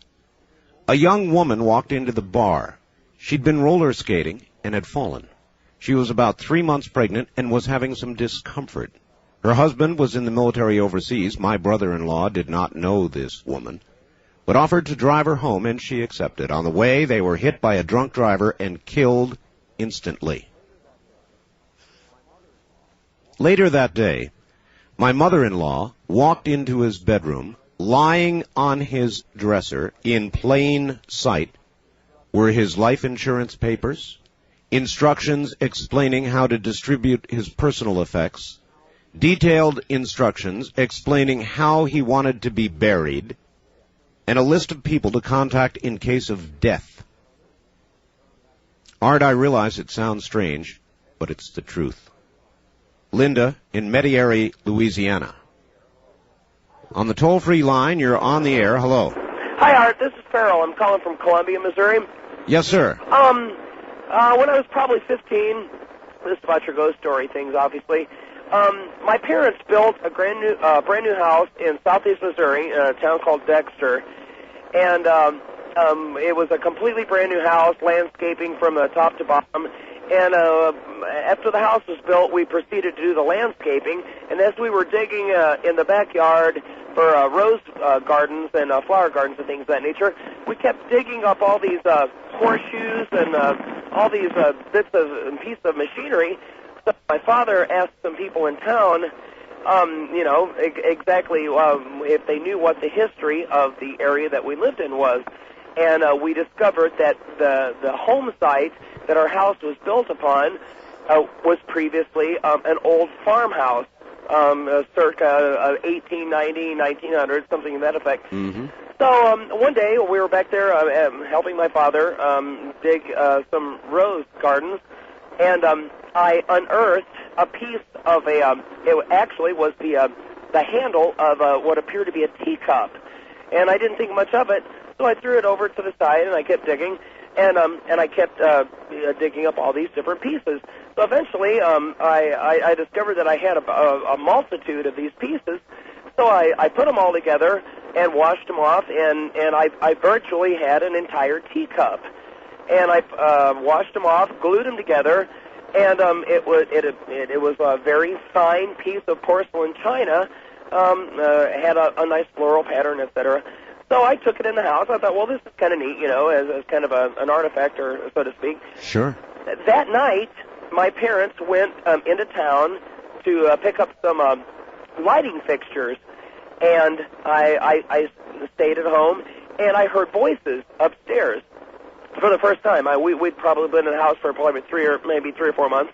I heard voices upstairs, and they weren't in any way intimidating, but it was as if people were conversing about the events of the day or what have you, and laughing, as people would do, kind of. It was just very, very, nonchalant. And I thought my parents were home, so I hollered upstairs, "Hey, is anybody home?" And the voices stopped. And I immediately thought, well, my goodness, my mind must be playing tricks on me. So just went on with whatever I was doing, and I kept hearing the voices. And this went on several times during the night, and I just was, after a while, I was terrified. I finally got my dad's shotgun out, and I was literally screaming upstairs, thinking that we had intruders in the house. And my parents eventually got home, and of course there was nobody in the house. This went on for weeks and weeks and weeks, and finally, for some reason, I'm 35 now. It's been so long ago, I don't know how I finally deduced that it had any correlation with the teacup. But I finally took that teacup and I threw it away because I thought that it had something to do with those voices, and never again did I hear the voices, ever. All right, I appreciate the story. It is interesting that sometimes things are haunted. Places or things. And you must be careful about what you bring into your home. I had a real experience with the Ouija board, and I'm not really going to go into it right now because it actually scared me. But I do tell you, be careful what you bring into your home. On our wild card line, you're on the air. Good morning. Hello, Art. This is Aaron in Edmonds, Washington. Edmonds, Washington. Yes, sir. Country. I got a couple of what could be ghost stories. I remember one time when me and my brother, we were just little kids, and we shared a room, and it was on the second floor of our house back in Minnesota, and we had to go to bed early, and we didn't like going to bed early, so we used to sit up on our windowsill and just look outside. Sure. Well, one night when we were up there sitting on our windowsill, we both got a spanking, and we turned around, and there was nobody there. Nobody at all. Wait a minute. You both got a spanking? Yeah. From an unseen force? Nothing was there. The door was shut to the room, and we both looked at each other and went to bed. And, I still remember it like it was yesterday. Well, I mean, what happened? Did somebody turn you over and spank you, or No, since, our backs were toward the wall. We were looking out the window and all. And since we were pretty little, we were able to kneel on the windowsill. Uh-huh. And we both got one swat apiece, and we both could hear it, and we both turned around, almost instantly, and there was nothing there. Nothing at all. Well, if there was more discipline like that or any other, I guess America would be a better place today, huh? Okay. I got one more, too. Yes, sir. And this is my sister. She lived on the second floor. She lived across the hall from us on the second floor. One night she woke up, and she was crying, and my mom went in there, and my sister was telling my mom that there was somebody looking at her through the window. Well, my mom went outside, and there was no ladders there or anything. There's no trees for anyone to climb up on or anything like that. But my sister swears there was somebody looking at her through her window on the second floor. I appreciate the stories, sir. Again, a presence. How many of you have ever felt a presence that you could not explain? Maybe not a full ghost story, maybe not some of the poltergeists and things that you've heard about so far this morning, things moving through the air, that sort of thing. But a presence. How many times in your life have you felt a presence, yet there was none? You dismiss it, don't you? As a bit of undigested baloney or something else, and you dismiss it. It's easier to dismiss because the alternative is a little frightening. Well, I believe that sometimes, even many times, those feelings of a presence are real. On the toll-free line, you're on the air. Good morning. Where are you calling from, please? Good morning, Art. This is Joni in Denver. Denver, yes. I'm on WOAI this evening. Okay, glad you made it. And I have two stories for you. One is ongoing, and one happened 6 years ago. All right. 6 years ago, my grandmother passed away, and we took her back to her hometown. And after her funeral, we went to the farm that my uncle takes care of now, and has been his for many years. And I kind of wanted to get away from everybody for a while. Sure. So I started walking down the country road that I've walked on for years and years and years. And I had harnessed my guide dog and took him with me. And I realized I had gone further than I normally did. And so I started following the edge of the road so I could make sure I made the right turn to go back down the driveway. Otherwise you pass it and you never know where you're going to end up. That's right. So I started following the road back, and I felt that I had gone off the road because I hit a dip. And I started to send my dog back to the left to go, back onto the other part of the road. Right, correct. And I could feel it felt like something warm and light next to my dog on the other side. He would not go back that way. Not good. And he kept easing me around the corner. I wasn't threatened by it, but it did shake me up. And as I turned the corner, I could hear kind of this thing of something like, and you always told me you weren't afraid of the dark. Oh, really? To this day, I am convinced it was my grandmother standing at the corner of her road, making sure I made the turn back. And a few months after that, I told my mom about it. She went, yeah, Grandma would do that. She always watched out for you. Mm-hmm. The other one... Well, they tell us, there's about to be another network story, incidentally, on angels, guardian angels. There's a lot of stories lately about that. And in those shows, you will see a lot of examples of relatives who are gone and yet act as guardian angels for those who remain. Oh, I wouldn't be surprised. In the ongoing one that's going on, I live in a house that has a spirit. She is non-threatening. I first found out about her, about 6 months after we moved in. I kept hearing things and thinking it was our cat or, my dog going down the stairs or something. And I walked upstairs one day, and my daughter is talking in her room. And I went, Katie, who are you talking to? Yes. And she said, there's a man in the corner. And she described my grandfather, which would have been her great-grandfather. We found that out when I put up a picture of him and my grandmother in the front room, and she said, that's the man I talk to every day. So that would fit into your guardian angels. But the lady who lives here in this house built it. And I used to think with all these people walking up and down the stairs that it was just me hearing things. And I asked my brother about it because he had had the house before me, and he said, you're lucky, that's all you find. I used to see the doors move. I wouldn't like that. She's never threatened me. Every evening at 10 o'clock, she comes in the front door, and every morning about... You mean the door opens? It makes a noise that I cannot get it to make, and the keys turn in the lock. But the door itself does not move. I couldn't handle that. I don't think I'd handle that well at all. Now maybe it is something you get used to, and you're about the second or third person I've talked to this morning who said, well, look, it's ongoing and I'm used to it and it doesn't bother me now, but I I don't think I could be that way. But you see, she's given me the impression that as long as we don't harm her house, she means no harm to me. And she did protect us from, we had someone try and break in here as I was trying to come in the front door one night, and she refused to let me get the door open until the people had gotten them out of the back.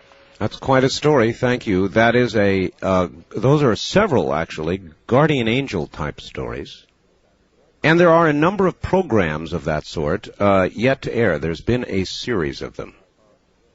Relatives who, I guess, are able to return or who are here, who are watching out for their loved ones.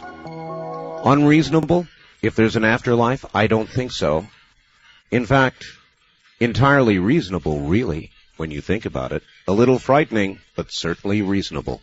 We'll be back. If you need proof, you may not find it here. On the other hand, collectively, as you listen, to deny the intelligent, articulate stories that you're hearing seems silly. Dear Art, my grandmother Lucy used to come to my family on certain days and tell us that she had seen the lady dressed in black. That day, somebody in the family would die. She was frighteningly right. For when she saw this woman, someone in the family always died on the same day. Lucy was the only one that could see the lady in black. That's Ryan from Kogo Land. On the wild card line, you're on the air. Good morning. Hi, Art. This is Therese from Seattle. Well, welcome to the program. Thank you. Thank you. Are we on the air now? I sure hope so. Oh, okay. I just turned off my radio. Okay. I have a couple to tell you about. Go right ahead. The first one, I was about 16 years old, and I had just moved up to Seattle to live with my dad. I had been living with my mother, and my grandmother had been living in the home. And when I left, we had been close pretty much all my life, but my teenage years, you know how kids are. Sure. And we kind of had our little disagreements and whatever. And one night, I heard someone call my name, and I woke up, and I thought I was hearing things, and I looked at the clock, and it was 2 o'clock in the morning, and I laid back down, and I heard it again, and I looked up, and there was my grandma. And it was like she was coming down out of the ceiling. Yes. But I couldn't see anything except from the waist up, and her arms were outstretched toward me, and she said my name 2 or 3 times. And was she solid in appearance? You know, she was like a kind of an opaque. I wouldn't say translucent, but, you know, it was kind of like she was airy, if that makes any sense. It does. Oh, yes, it does. Okay. And after she said my name 2 or 3 times, she just kind of vanished. And I felt at peace. I wasn't afraid. And I didn't really even think anything more about it than getting up to get a drink of water. It just seemed totally natural to me. And later on that morning, when everybody was up about 9 o'clock, my mother called. And when the phone rang, I said to my brother and to my dad, "That's Mom. Grandma died last night." And they looked at me like I was nuts. And my brother said, "Yeah, sure." And he picked up the phone, and it was my mother saying my grandmother had died in New Mexico at 3 o'clock in the morning. Well, with the time change, it was the exact same time I heard my name being called. Wow. And I've always felt that that was her way of making peace. And I never felt any guilt. I just felt like she understood. And it was just kind of a neat experience. And the next one kind of has to do with an angel. Yes. Although I never saw the angels. We had a big inaugural day storm here a couple years ago, and trees were blown down. And I live in an area where there's a lot of really old-growth trees and stuff, really big firs, and they don't have much of a root system, and many went down. And about 3 weeks after that, we had another bad windstorm, and I was so frightened. My heart was pounding and everything. And I had just read a book called Where Angels Walk. Yes. And I thought, well, I'm going to try this. You know, I believed in guardian angels as a kid. What the heck? So I just said, "Oh, Lord, please send your angels to protect me and stop this wind." And it immediately stopped. And my daughter was on her way to school that morning. She was on the way to the bus stop. And she said, "Mom, it was so weird." She said it was blowing and everything, and all of a sudden it was just like somebody turned off the switch. So I knew it wasn't my imagination. So that's just couple of incidents. A couple of very good stories, and I thank you. Well, thank you. I love the program. I'm listening with rapt attention. I got all my lights on, though. Good for you. Thank you. If you anybody with guts will turn off the lights. Turn them down. Better yet, light a candle. Of course, the only trouble with that is that when you do, you provide an inviting atmosphere. Don't you know that? I think many times people provide the atmosphere that allows... I really don't know what I'm talking about, but I hope you understand what I'm trying to say. They provide the atmosphere that allows the entrance of whatever these things are that we're talking about. So if you dare, provide the atmosphere. On the toll-free line, you're on the air. Good morning. Sure, I thought it said that your newsletter came out, and I'd like to suggest that the title be changed to Beyond the Pale. Yeah. Well, I take it that you are a skeptic. No. Even though it does have a little bit of criticism of the contents, it also means that it's beyond the mediocre pack. Well, I hope so. I think so. What we're doing is, I admit readily, a little different. A lot of the content in the newsletter is going to be very standard stuff, but a lot of it also will reflect what we do. What do you mean by what you do? Well, from time to time on this program, as evidenced by this morning's show and others like it that we do, we just sort of leave the beaten path and begin to talk about things that, frankly, a lot of others don't. Or if they do, they don't talk about it seriously. Well, okay, I just thought that After Dark was used by two other people, and you'd lose the first impression. Well, After Dark, though, indeed describes the time that we do what we do, sir. Thank you very much for the call. After Dark describes the time that we function in, doesn't it? Hello, Mr. Bell. One of my favorite uncles was my Uncle Lester, one of my father's brothers. We enjoy each other's company, did to a great degree. He loved to tell his war stories, and I was the only one in the family who ever seemed to never tire of them. We would always greet each other by sneaking up, I know about that, behind the other, giving a firm tap on the shoulder while standing behind the opposite shoulder. Of course, the recipient of the tap would look to the side that the tap came from, and no one would be there. Then he'd look to the other side, and there would be the pranking party. We played this game on each other just about every evening, every meeting. Uncle Lester died in 1972 of a rare blood condition. I lost a friend. While talking to my father face-to-face about our recent loss, I felt a definite, firm tap on my right shoulder.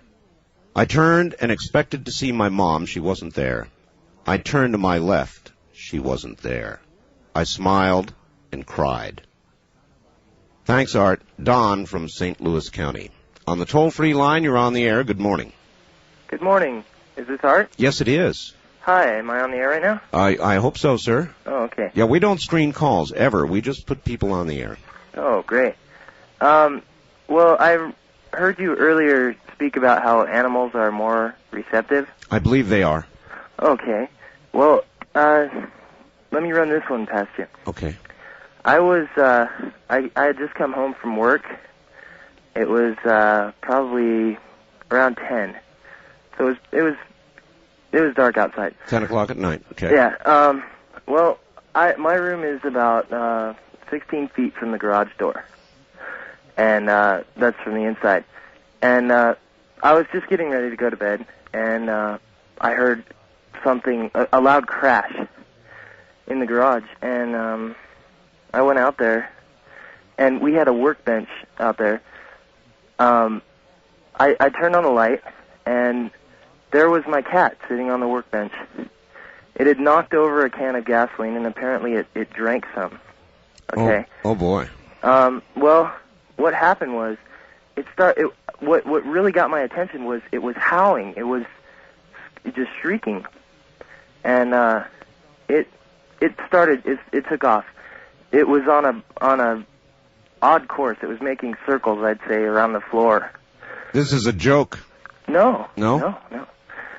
The cat was screaming at the top of its lungs, and the next thing I know, it heads straight for me, and I had no alternative. I shut the door.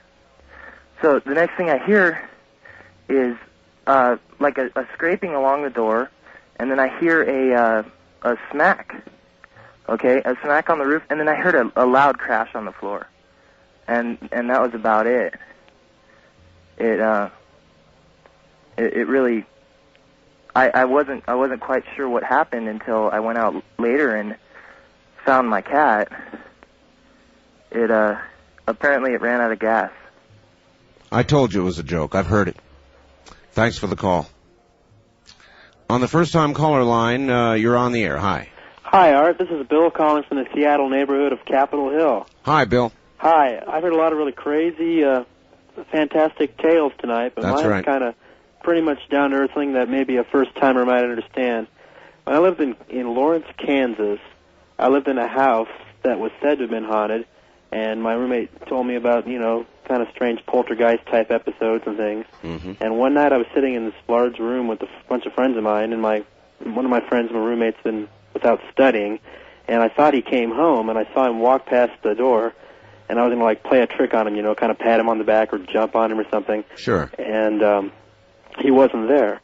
And then there's a bathroom at the end of the hall, and I thought he turned the corner in the bathroom, went in his room, and he wasn't there. And after I moved out of the house, people reported, I knew people that lived there, and they reported some really strange... Uh-oh. He just got cut off. Sorry about that, sir. We didn't do it on this end. It was on your end. Wildcard line, you're on the air. Good morning, Art. This is Ray in Sacramento. Hello, Ray. I have a short one for you. It's rather interesting. Sure. It happened to my wife.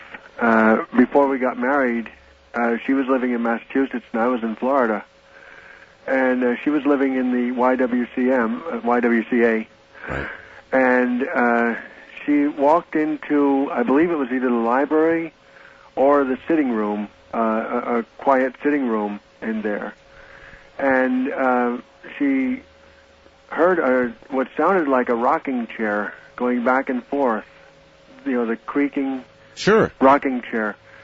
And she's blind, and she had her guide dog with her. And she reached out.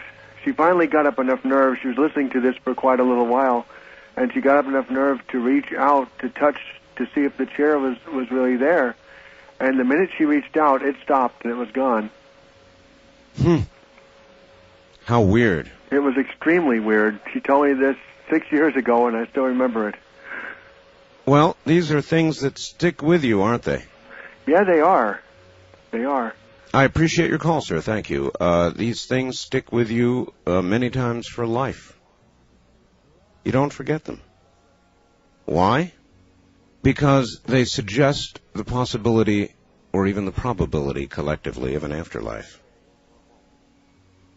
All right, listen, turning away for a moment from the ghosts. On the wildcard line, you're on the air. Hi. Well, good morning, Art. This is Rick, a rebellious cab driver calling from Portland, 1190 KEX. You betcha. I'll relate a quick tale. I mean, it's not a tale, Art. It happened. On June 11th, 1970, I was attending an international drama conference in Bloomington, Indiana, at Indiana University. It was about 10:30 that night. It was a Thursday. There was a full moon rising. I was walking back with another member, a delegate of the Oregon delegation to the convention. We had just attended the last play for that night. We were walking along some shrubbery. I remember there was a hedge and trees off to my right, and I'm talking with my friend. I look over to my right, and I stopped cold in my tracks. There was a woman in the woods staring at me. She was absolutely out of place, Art. She was wearing white clothing reminiscent of clothing that I would see in 1930s movie, right down to her hairstyle. Yes. I couldn't see her eyes. I glanced at her for a moment. Like I said, I stopped cold. I looked at my friend. I said, Jeff, and I turned my head back to the right, and she was gone. I couldn't figure out where she could have gone to. There was enough of a hedge there. I couldn't get over it. I felt compelled to follow this hedge around off the sidewalk, probably about 30 yards, 40 yards off away from the sidewalk. My friend was with me. We rounded another corner. At that moment, the bushes to the right began to shake violently. There was no wind that night, Art. My friend took off running. I would, too. I found myself standing in front of a stone wall that was about 2 feet high. What I was looking into was an old cemetery that was hidden by the hedge and the shrubbery, which is actually on the campus at Indiana University. Oh, wow. Okay, I stepped over it. I walked, I don't know, Art, maybe 30 feet into the cemetery. I stopped and I looked down the moonlight or the street light or whatever was illuminating it. I stopped and looked down at a headstone. I remember the woman's name was Mary. The date of death was 1936. And I looked at it and I realized that the headstone was shattered. I looked up while I was trying to, gather what this all meant. And I saw her again, probably about 20 to 25 yards away from me, moving across the cemetery from the right to the left, and this time she just faded away. And that was about the time, I started looking around and I realized that all of the headstones were smashed. All of them vandalized. I was consumed with this incredible fear, panic. Yes. Anyway, other members of the Oregon delegation saw me running. There's a wooded area, nearby. It was probably about a half a mile away. I was just, I don't know where I was running to, Art, but I was leaving. I was gone. They ran, they caught up to me, they stopped me. No one had reported the vandalism. I believe to this very day that the woman wanted someone to see what had happened in there. Wow, what a story. And you swear this is a true story. Art, I can see her looking at me. That first glance to this very day, it's a snapshot that is in my mind forever. I cannot imagine that that would not change your life in some way. Many ways, maybe. Yeah, of course it did, Art. I mean, there was immediate, tangible evidence that I saw that life I understand, sir. I've got to go. I'm at a break. Thank you very much for the call. There's another one on the wild card line. You're on the air. Hello. Hello, Art. This is Greg in Linwood, Washington. Hi, Greg. And I got a pretty unique story. Good. That happened to me when I was living in the vicinity of Oakland, California. Yes. I don't know. I had two really bad things happen to me that week. I lost a real good union job. A day later, a transmission went out on my truck. And Boy, I was... Isn't it the way when it rains it pours? Yeah. And there's, no expecting, they just shouldn't have happened, but they did. And then I hired this old black man to help me tear down a chimney and rebuild it. Yes. And this house was located, probably one of the oldest houses in Berkeley, and it was kind of a creepy old house to begin with. The landlord said he could never keep a tenant in there for more than a few months. Mm-hmm. And I didn't think much of it. I worked on it once before, and anyway, I spent all morning. We built a scaffold. We were very careful. I was taking all the precautions and just lowering bricks down to him in a bucket. Sure. And I had a brush pushed up against the bottom of my the base of the chimney, right close to where the roof meets the chimney. Right. And it's one of these brushes off a push broom, so it was a large wooden brush, back, like a horsehair brush. Yes. And just out of the blue, just before 12 o'clock noon, that brush took off on its own, started, sliding down the roof. It went over the gutter, and it fell 18 or more feet, and it hit my my helper in the top of the head. He wasn't wearing any hat or anything. And I went down there, and I was really upset because that was the third and the worst thing to happen to me all week long. Sure. And later on, we worked a little bit longer, and I went home, and I was the only one that in my family down there, and I decided I hadn't talked to my dad for about a month or so, and I called him, out of just to hear a familiar voice. Yes. And he's up here in Seattle, and I says, well, I hope your week is going better than mine, and he says, my wife died today, and I go, what time? And he says, around noon. And I go, well, I'll be up there, in about a day or two. I'll see you when I get up there. And I found out when I got up there that she had actually died, just about that same time that my friend got hit in the head, and that a few, not long after she died, my stepbrother's wife gave birth to a baby girl just a few minutes after she died, about, one or two floors above her in the same hospital. Mm-hmm. And, and then I was the one that called my father, and I don't know. To me, it was just kind of a... Strange time? Very strange. Thank you for the call, sir. Well, I don't know if that's exactly a ghost story, but I've heard similar things from other people, and that is, there are certain times in our life when, without explanation, there is one dramatic event that follows another. A series of dramatic events, connected or not connected. Very dramatic, very sometimes life-threatening, life-changing events. And they seem to come together. Now, what does that mean? That there is something at that moment affecting our life that that is out of the norm, shall we say, or not? I don't know. On the wildcard line, you're on the air. Hello, Art. Hello. This is Mike in Phoenix. Yes, Mike. This is an event that just happened a week ago Monday. All right. One of my employees came into work, and he has some weird dreams sometimes, but he came in and he says, I got to tell you about this dream. And he says, I had this dream that I was standing in a front yard of a house, and I was filming with this old video camera that my mom had given me. Mm-hmm. And he was standing there, and there was a white picket fence, and there was an open gate, and his girlfriend's, first of all, his mother came walking through the gate, and his mother had just died this past, I think it was February. Oh. And then following her was his girlfriend's grandfather. This is all in the dream. Yes, in the dream. Yes, all right. And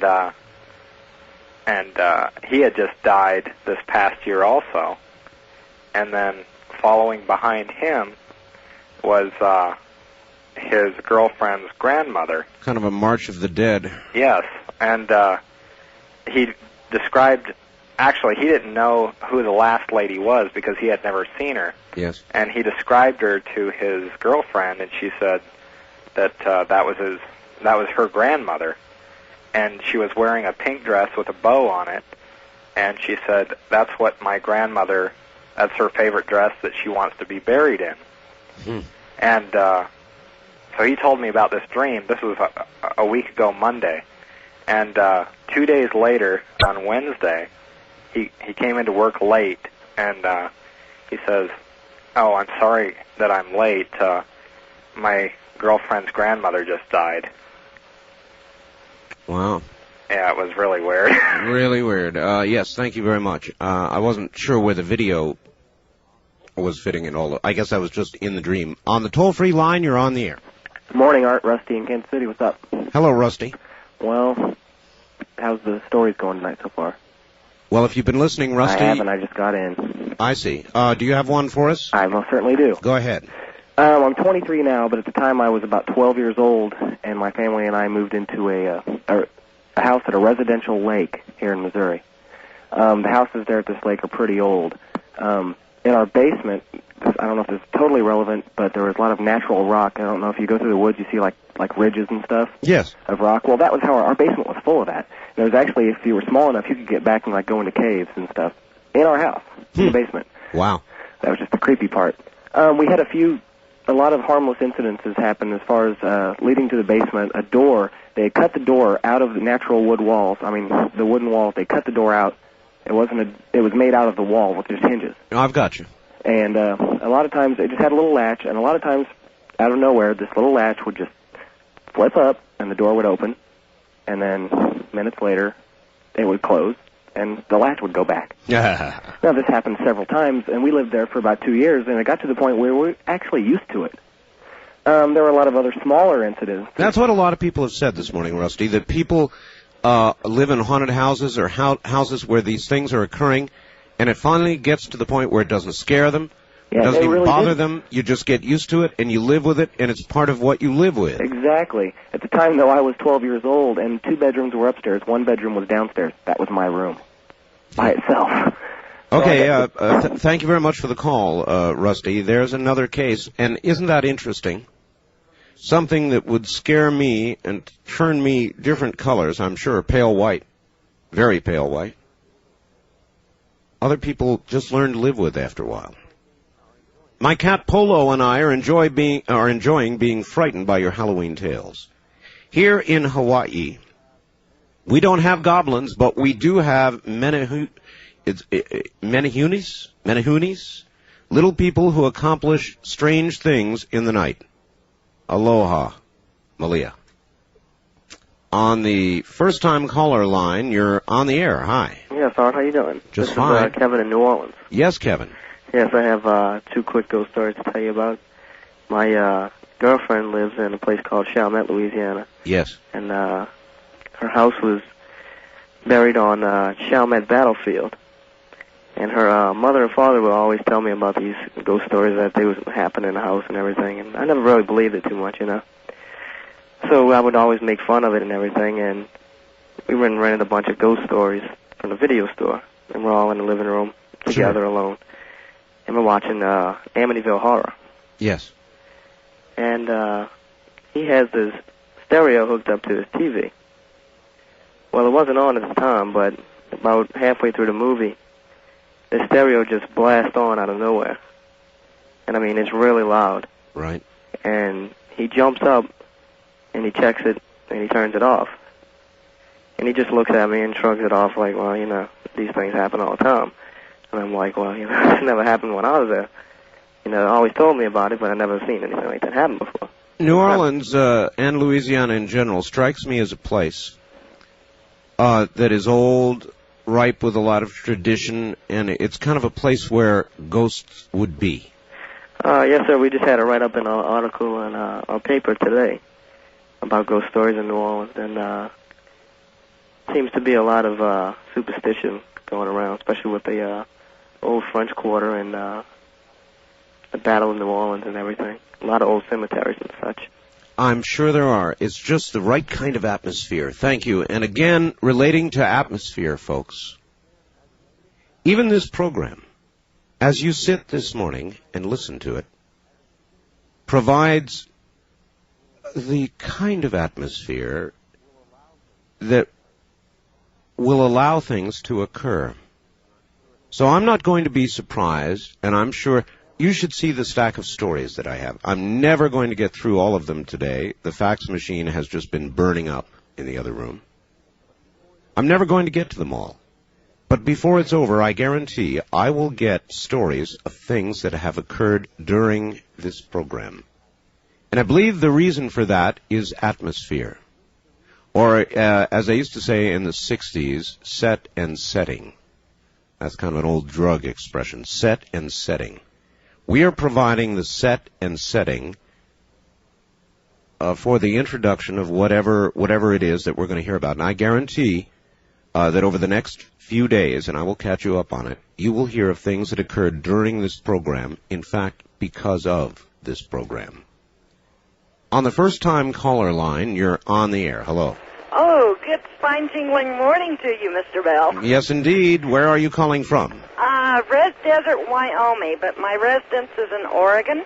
Red Desert, Wyoming? Yes, it's up on Interstate 80. Okay. I'm on a cellular phone, so I'm going to pull over the side of the road. I had 2 incidents happen to me in my life, and but they're both very long details, so I'll only give you one. All right. We moved into a house about 13 years ago. It's a mobile home. And a couple after we moved in, strange things started happening, but they'd never happened when my husband was around. My jewelry had come up missing. Important telephone numbers, I'd leave by the telephone. If I left the room, like overnight, or had gone to work, they would come up missing. All kinds of strange things started happening, and I talked to my husband about it, and he thought I was flipping my wig. And he really thought, I had really lost it. Had this really bad feeling of foreboding coming over me constantly, almost like a depression type thing. I know about those, yes. And I called some people in the church, and they came out, and they would not do an exercise on the house, but they did give it a blessing. And that did not seem to help. In fact, after the blessing, things seemed to get exaggeratedly worse. And one day my son came home from school, and I was at work, and stood there and talked to my husband for several minutes, went to his room, came back out, and my husband was gone. Yes. And that night when I came home from work, he says, "Mom, where's Dad?" And I said, "Well, I suppose he's at work. He's a long-haul truck driver." And I hadn't expected him home until the weekend. And he says, "Mom, Dad was here. I talked to Dad." And the first thing that came over to my mind was, oh, my God, he's been killed in a wreck, because you've heard stories of, family coming back. All night long. And so I immediately called his work, and no, he hadn't been in an accident. They hadn't heard from him, and everything seemed to be fine. Good. So that night, I was just on pins and needles. That night, my husband called home, and I was just relieved, you're okay. And I told him what happened, and he said, "Well, both of you are losing it." Well, we had gone over to our neighbor's house, and things were really weird going on in the house. I'd be standing at the stove and watch people walk through my living room. I'd be standing at the kitchen sink, and I'd watch people walk through my living room. What kind of people? Solid? No, apparitions. Apparitions. Yeah, just, very faint, very light people walking through. Yes. And things, like I said, things continue to disappear, things we've never been able to find since either. So we talked to my neighbors, and they'd lived there, many more years than we had.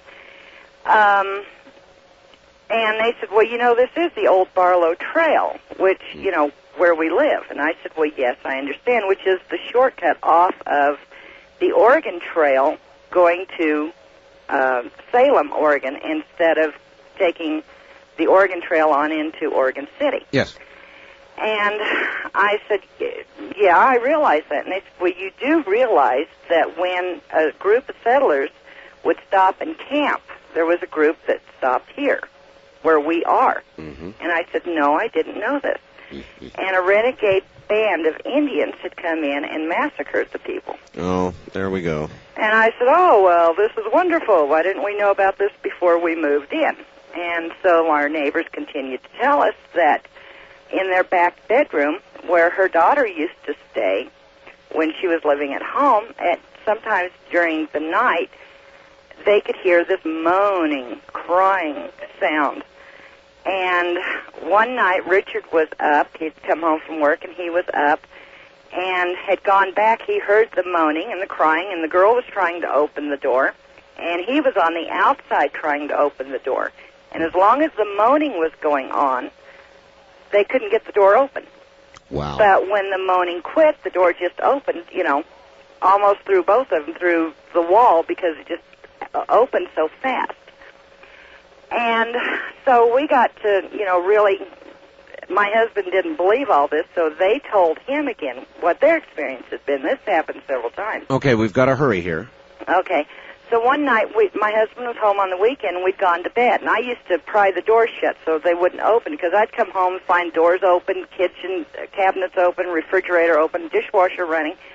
And we went to bed, turned out the light, and just, bam, the back door flew open. And we got up, got our guns, got up, went to the back door, nothing there. Never had any problems with them since. Weird story. Well, thank you. Thank you for relating that and calling us. Thank you very much for taking it. Take care. One of the photographs in the newsletter, not the one I told you about earlier, taken by the stonemason, but the second ghost photograph that's being published in the newsletter, I hope it comes out well. It is one that was taken in Louisiana. It was taken near a farm in Louisiana. And there are, it's hard to count, but perhaps as many as 10 apparitions that are in various stages of visibility. Some of them you can see right through them. Some of them are almost completely solid. And they are dressed in what appears to be period costume, perhaps from the 1800s, and this has impressed me for a long time as well, so this is also published in the newsletter. You tell me what you make of it. On the toll-free line, you're on the air. Hello, Art. How you doing? Just fine, sir. Yeah, there were two ghost stories I wanted to tell, and one concerns my mother, and the other concerns my Aunt Rita. All right. Now, Aunt Rita is my aunt that died 27 hours after birth. And what happened was my mother had died, and I received a telegram in the mail. And I called home and finally found out that she had passed away. Mm-hmm. So what happened was that this is kind of strange, though it's really a ghost story. What happened was my sister Nancy, she is a practical nurse, and when I called and found out my mother had passed away, my sister told me that the priest and the doctor that examined the body pronounced her dead and signed a death certificate, a blessed death. So Nancy, shortly after that, I had a little baby girl, was about a 8-pound baby girl. Yes, sir. And it was on a heart monitor. And what happened was that Nancy heard the heart monitor go off, and she went into the other room to run in, and right there in the archway, she was standing there, and there was this really beautiful woman. And she looked at the baby, knelt down at the crib and kissed the baby, and looked at my sister and said, "Boy, she's beautiful," and then she vanished in front of her. Oh, ho, ho. And what happens is my sister Nancy told my other sister that it was my mother, that she could tell it was her from the pictures that she had of her years ago, only she was younger. Wow. We're going to have to leave it there because I'm way out of time, but I'll tell you what I'll do. I'll split this in half, and that's easy because it is in 2 halves, and we'll do the other half right after the news at the top of the hour. This is Ghost to Ghost AM. Dear Art, I live in a haunted house. Would find it tough to live anywhere else. I don't bother them. They don't bother me. It's kind of like having roommates. The worst thing about them is they scare the bejesus out of anybody that encounters them for the first time. It's kind of laughable. You can tell any number of people about these entities or things, but until they run into them face to face, I find they have very little to talk about. It's much more interesting to ask someone in and let them work on their own versions of their story. Needless to say, the conversation livens. Cold spots are entities. As I understand it, they take the energy at hand, heat, light, EMF, and use it to create themselves or whatever, and that is the drawing that creates the coldness. Some of the other effects that people perceive, I've been told, that basically fear is a rush of energy and can move things to other levels, not always desirable. Some entities feed upon those fears like an addiction, taking more and more. Draw your own conclusions. Mike in Sioux Falls, South Dakota. Wildcard line, you're on the air. Hello. Oh, good morning, Mr. Art. Hello. Yeah, this is Ruthie from Renton. Ruthie from Renton. All right, Ruthie, welcome. Yeah.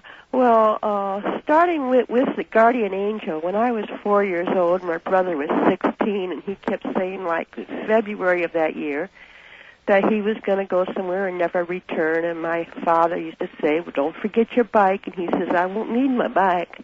And he says, and a year later, my friend Walter will go. And so in June of that year, he drowned, and a year later, his friend Walter died too. But right now, I'm a widow, and my husband's with me.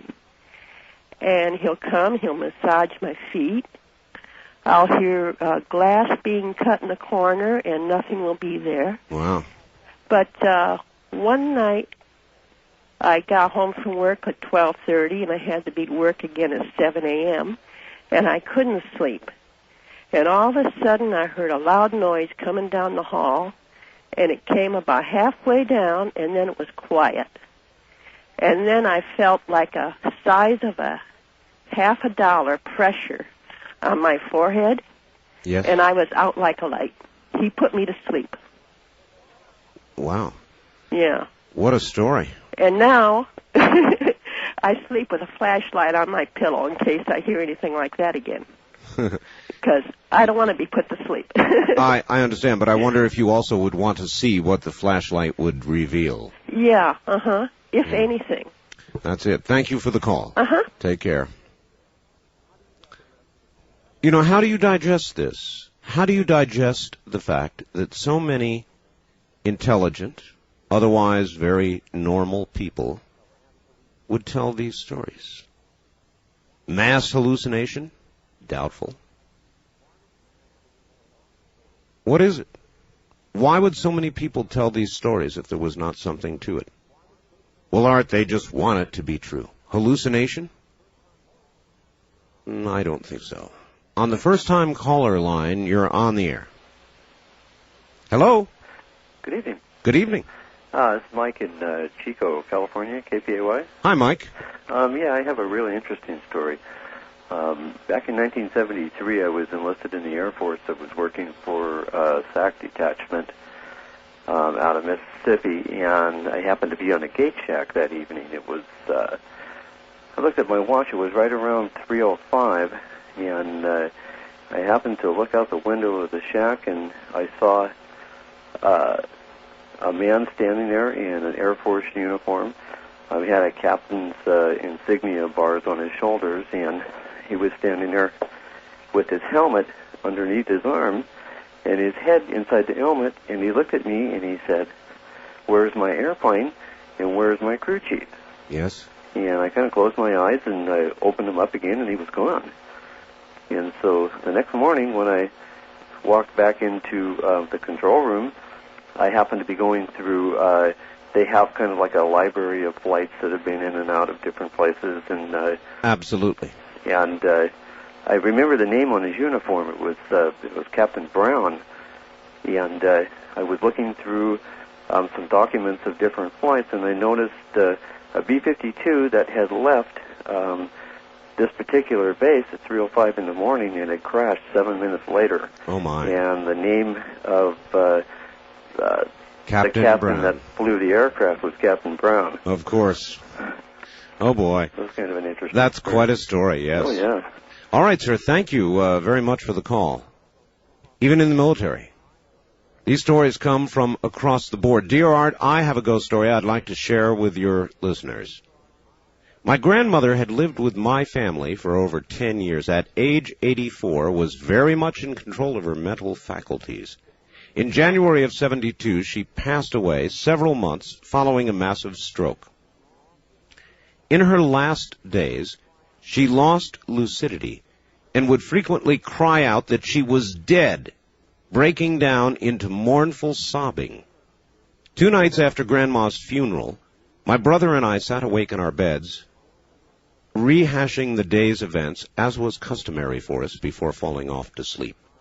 From my grandmother's now vacant room, there came a knocking noise, the familiar creak of her closet door. Spellbound, we strained for the slightest sound. A minute later, the unmistakable sound of my grandmother's slippered feet shuffling on the tiled floor, grew louder as they approached the threshold of our opened door from the adjoining hallway.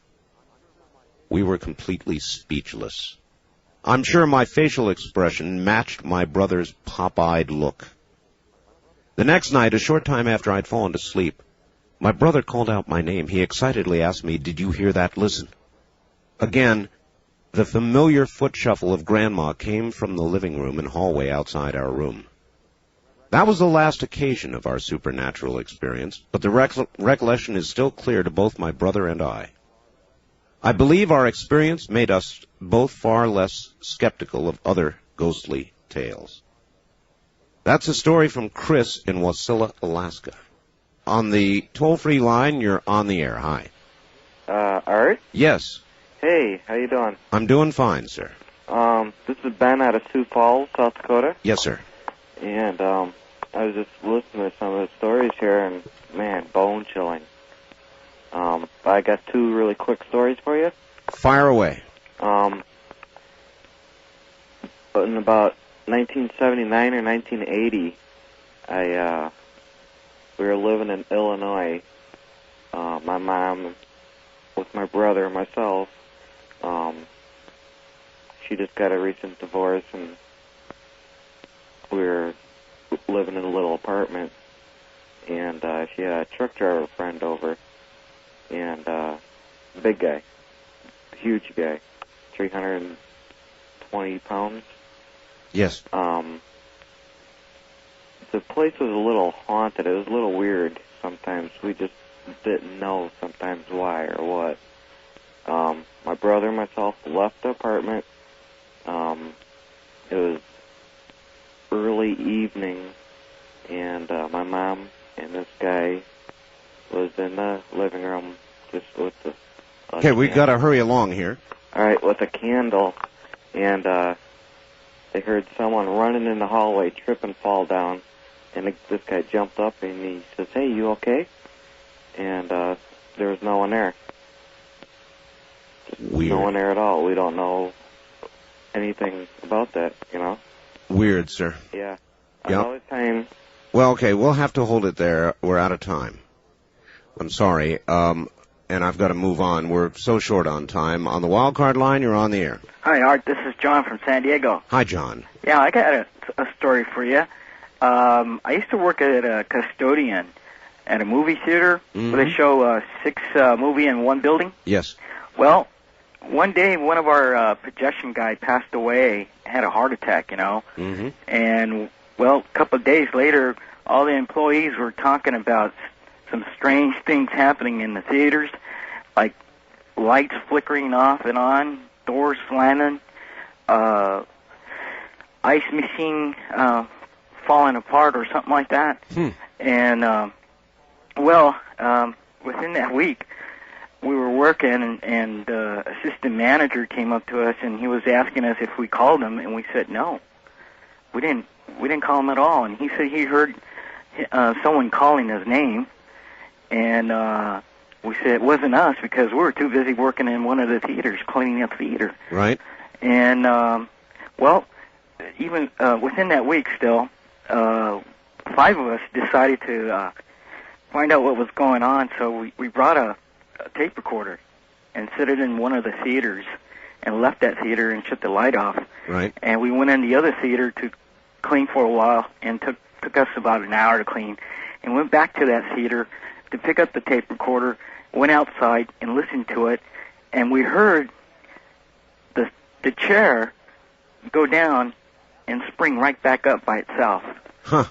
And that was strange. And when we went back inside the theater, we heard this faint music, real faint music, and we looked all over the room and the building, and we came to the projection doorway. We could hear the music faintly. Yes.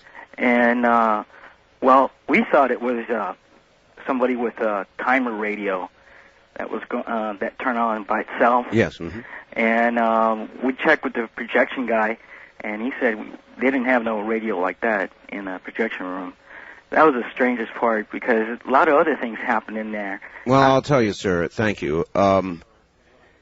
What I get out of that, or what I guess I would like to ask the audience about, and I don't understand a lot about entities or why things are haunted, but people seem to stay in the rough same physical location that they die in. And I'm trying to figure out what that tells us. Does that mean that a spirit or entity trapped on Earth is trapped in, or maybe even trapped is not even the right word, but is present in the exact physical location where it lost its life? I mean, it's such a recurring theme that you've got to wonder about that. Art, at one time, I lived in a very old apartment building in Bothell, Washington. One day it became apparent to me that a dog was sharing the apartment with my roommate, Joe, and I. The sound of little toenails in the kitchen, panting, scratching, signs of lapdog accidents, like plants being knocked over and little puddles appearing mysteriously. They happened at regular intervals. The one big problem is that we don't have a dog, you see. I eventually brought this up with Joe over a beer after work. Joe shot up and said, yeah, a little white one. To which I said, you've seen it? He said, well, no, it's just the impression I got. After some comparison of our experiences, we came to the conclusion that it was a ghost dog and that he was our pet. Of course, our friends got a good laugh at our expense during the weekly card game, but they stopped the teasing when everyone at the card table heard the dog as it walked up, panted a little, wagged its tail against our ankles. Joe and I reacted by reaching down to pet the dog simultaneously. Of course, there was no dog there. Later, we learned that a little white dog lived there and had been run over by a car. On the wild card line, you're on the air. Hi, Art. Hello. Darkman, Yes. Seattle. Yes. I've got a story that took place when I was in 5th grade, around 1966. Yes. And, well, my stepfather, his name is Jim, he's a spelunker. You know what that is? Yes. Okay, well, he decided he wanted to take me around investigating caves one weekend, and I've never liked caves since then. The Oregon caves that was kind of nice, but what ended up happening was every cave he went into, he wanted to go as far back as he could go. Well, of course. And yeah, well, that was fine until we got to the Oregon Wind Caves, and I got to the entrance of the cave. There were some scouts. This is kind of freaking me out to remember it, and it's kind of late too. I've got all the lights out as you've requested, and these scouts were kind of getting ready to go in, and I told Jim, I said, look, I don't want to go into this one. I can't do it. And he got angry with me because he really wanted to go to the back of this one because it wasn't that deep. Right. Take about an hour and a half or something like that to get to the back of it. It was about 3 o'clock in the afternoon, and he figured that we could get in and get out before it got too dark. Well, I said, no, I'm not going to do it. I can't do it. This is too scary for me. He says, well, fine. Then let's go up here. There's this hole. I want you to take a picture of me down looking up at you from, the top of this hole. This Sure. is where the wind blows up, and this is how the caves get their name. Sure. Well, okay, well, I took the picture of him down there, and he was waving, and I heard this sound. And it didn't sound human, okay? It didn't sound like wind. It didn't sound human. It was too weird for my, 5th grader mind to comprehend. I just thought that this was just kind of a sign, don't go in there. So I told him, look, I can't, Jim, I cannot go in there. Something is wrong. Well, these scouts went in there, and we left. Okay, well, the next day, and Jim never really he was rather angry with me for the whole thing, and the next day, Mom came out, and I was out raking the leaves, and she says, what happened yesterday? Mm-hmm. And I said, well, what do you mean? She goes, well, because Jim we heard a report on the radio about a woman that was killed, and there's a woman that was killed, and she was taken out, and apparently she was left in this cave. And I just went, dead inside. And I asked him about it later, and he said, well, it's nothing. Forget about it. Well, I asked Mom about it later. I said, what did you hear on the radio? Okay, we've got to rush to a conclusion. Okay, I'll make it very quick. There was a woman that was killed in Salem, Oregon. Her body was taken to the back of the wind caves. She was found by a scouting troop that entered the caves around 3 o'clock in the afternoon on the Sunday that I was there with Jim. They entered just after we left. Basically, that's the end of the story. It's just... Well, I was going to ask you what came out on the film. What came out on the what? Film? The picture? Film? The picture you took? Oh, just Jim, smiling up at me from the hole. All right, nobody else smiling up. All right. Art, boo, happy Halloween from Kinko's Portland, the Graveyard Crew. And I've got a lot of similar greetings, and I've got stacks now of ghost stories that I'm never going to have time to tell you all about. From Linda in New Orleans, Art, thanks for a great show. Maybe next year you could call the show Things That Go Perump in the Night. Wildcard line, you're on the air. Hello. Art. Yes. Oh, this is Lucky out of Seattle. Yes, hi, Lucky. I don't know if this is a ghost story or not, but... Well, that's all we're taking, so it better be. Well, what it is here is my father left when I was about 2 years old, and I'd never known his whereabouts, and up until about a year ago, I'd never known. Well, anyway, I'd had a phone number. I'm a descendant from an Indian family, and I'd had a phone number on how to get a hold of him. Right. And, well, what we did was I had this phone number probably for 2 years. Well, one morning I woke up and just out of the blue, just called. And it was to a tribal office in South Dakota. Anyway, I'd called, and this gentleman had told me that he thought that my father was deceased. And after further review, he had called me back, and he said that he had deceased. But the thing that was weird about it was he told me that, and I never knew this, that March 31st was my father's birthday. And that was the day that I had called him. Wow. And well, that's either ESP or it's a good ghost story. Thanks for the call.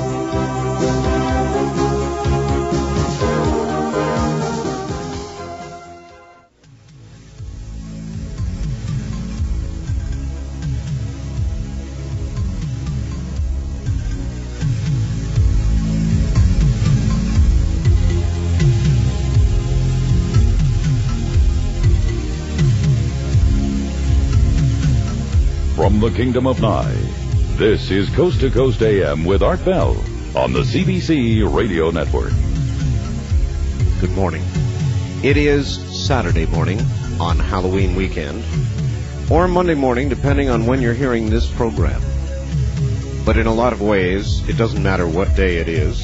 It's ageless, isn't it? These are ghost stories, real ones, from real people, all of you.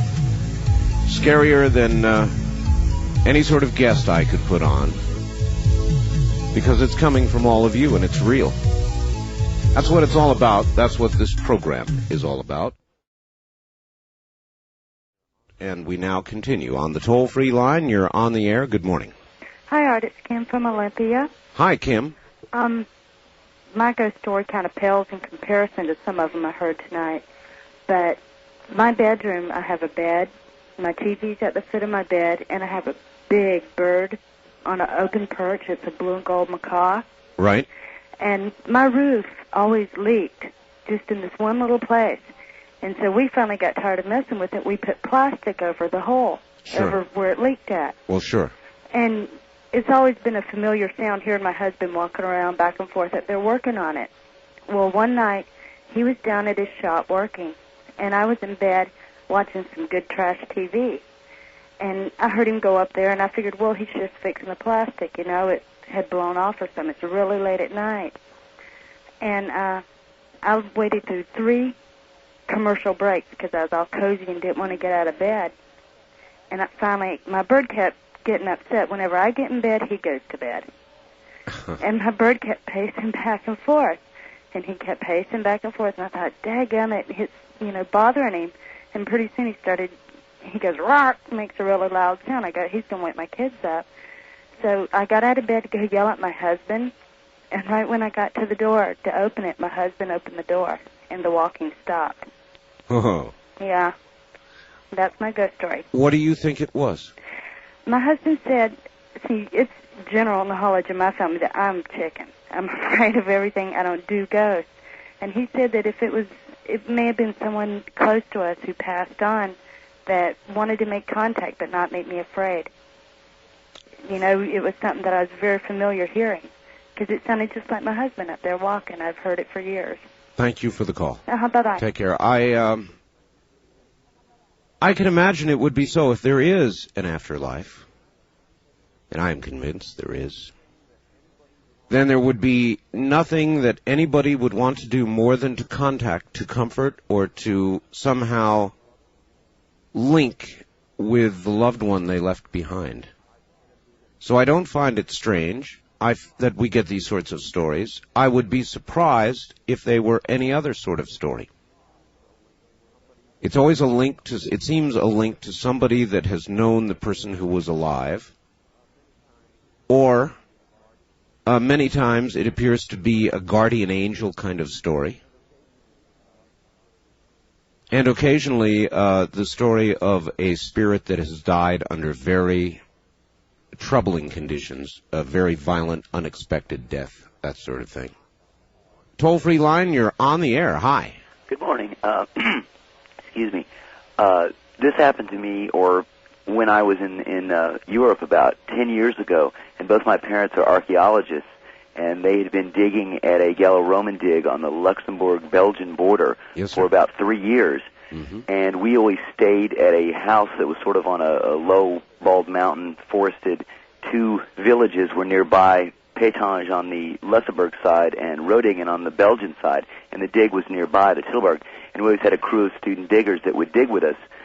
And one year we were having a dinner. It was nearing the end of the season, the summer season when we were digging there. And we had a dinner, and all the students were there and stuff, and it was kind of a drizzly, semi-foggy night. Sure. And it was getting sort of late in the evening, and we were getting ready to go to bed, my brother and I, because we were pretty young. We were, 10 or so. And one of the girls that was a student digger went out on the porch, and she was out there for about 5 minutes, and she came back in. And I remember because we were just getting ready to go to bed, and she really looked just horribly scared and was like trembling and so forth. And she said that she had seen some kind of weird hippie guy across the road just at the tree line going south from, again, where we were staying. Mm-hmm. And it kind of freaked everybody out, but, we thought, oh, it's just some weird guy that had wandered up from Pétange, which was maybe like 1.5 miles, 2 miles away down this small mountain.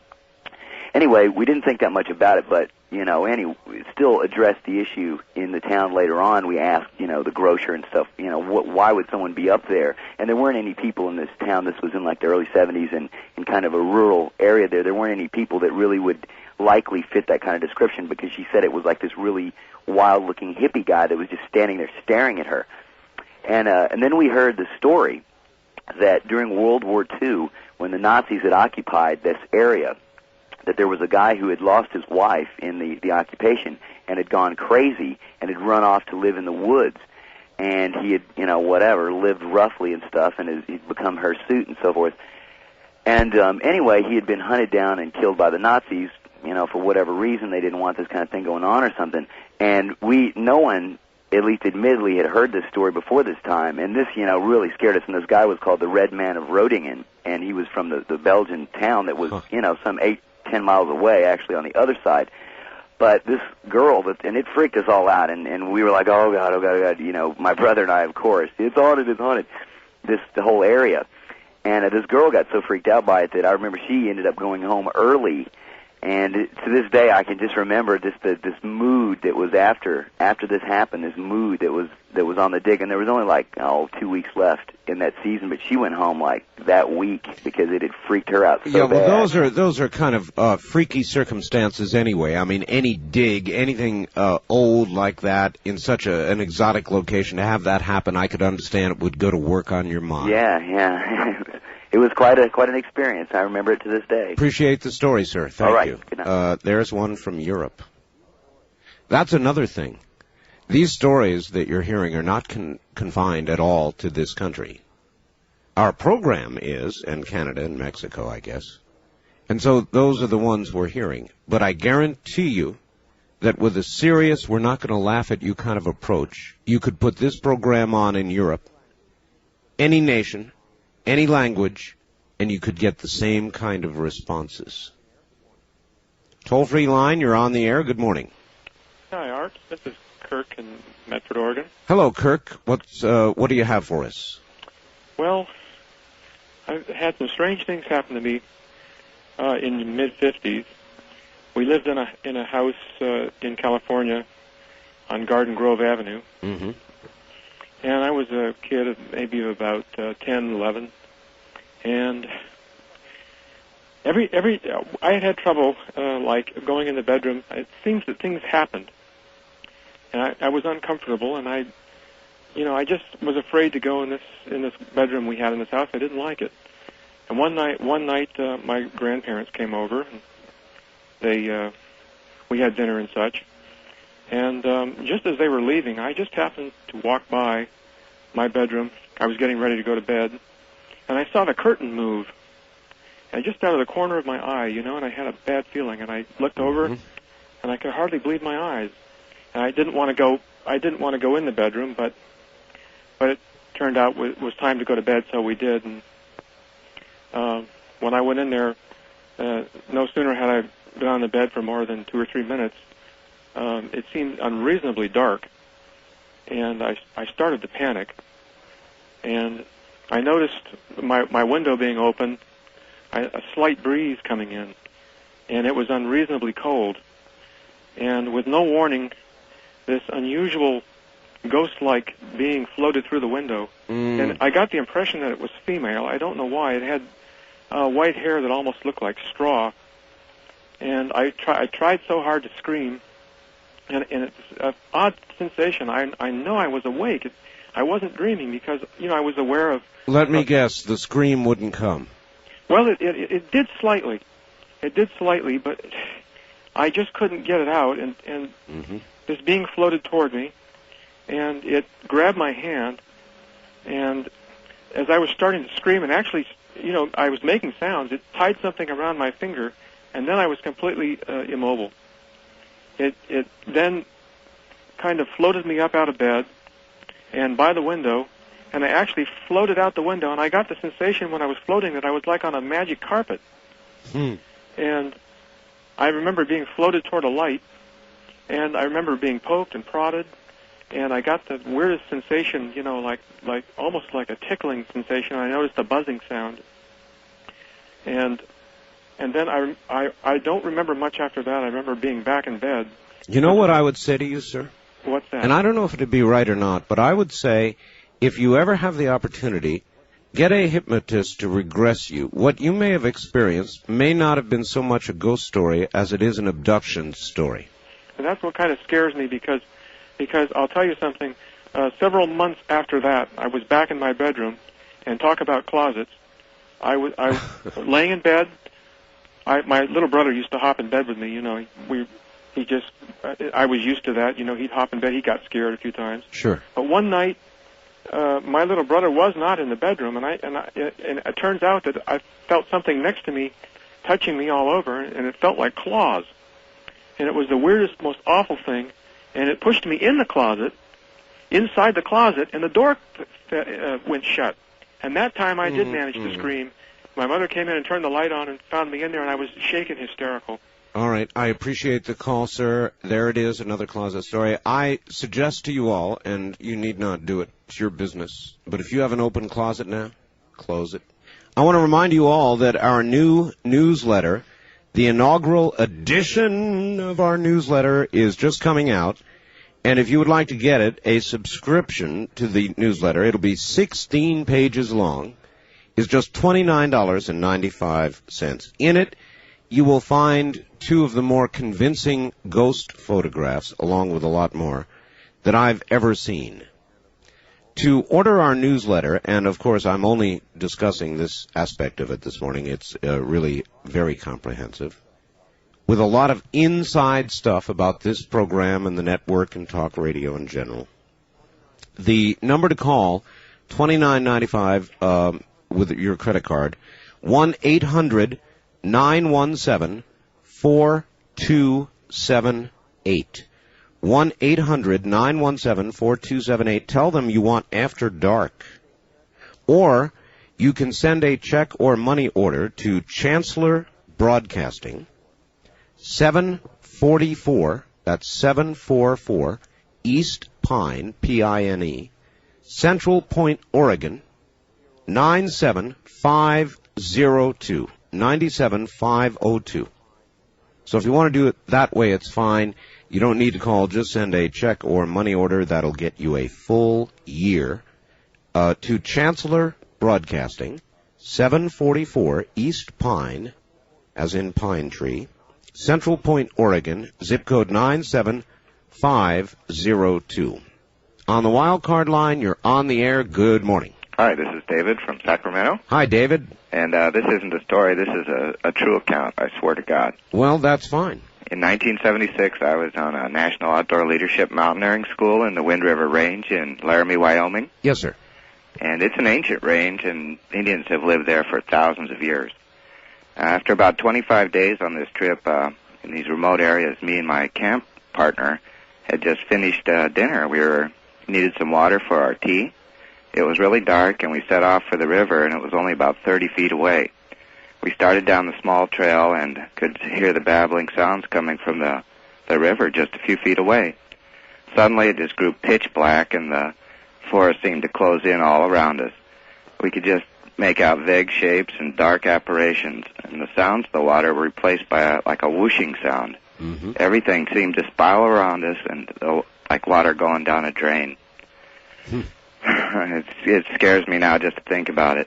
All my energy seemed to drain away from my body, and I remember falling over forest branches, and everything seemed to have an oozy, formless, and kind of black quality. Boy, that is frightening. Yeah, we were screaming for our lives and couldn't understand why no one else could hear us.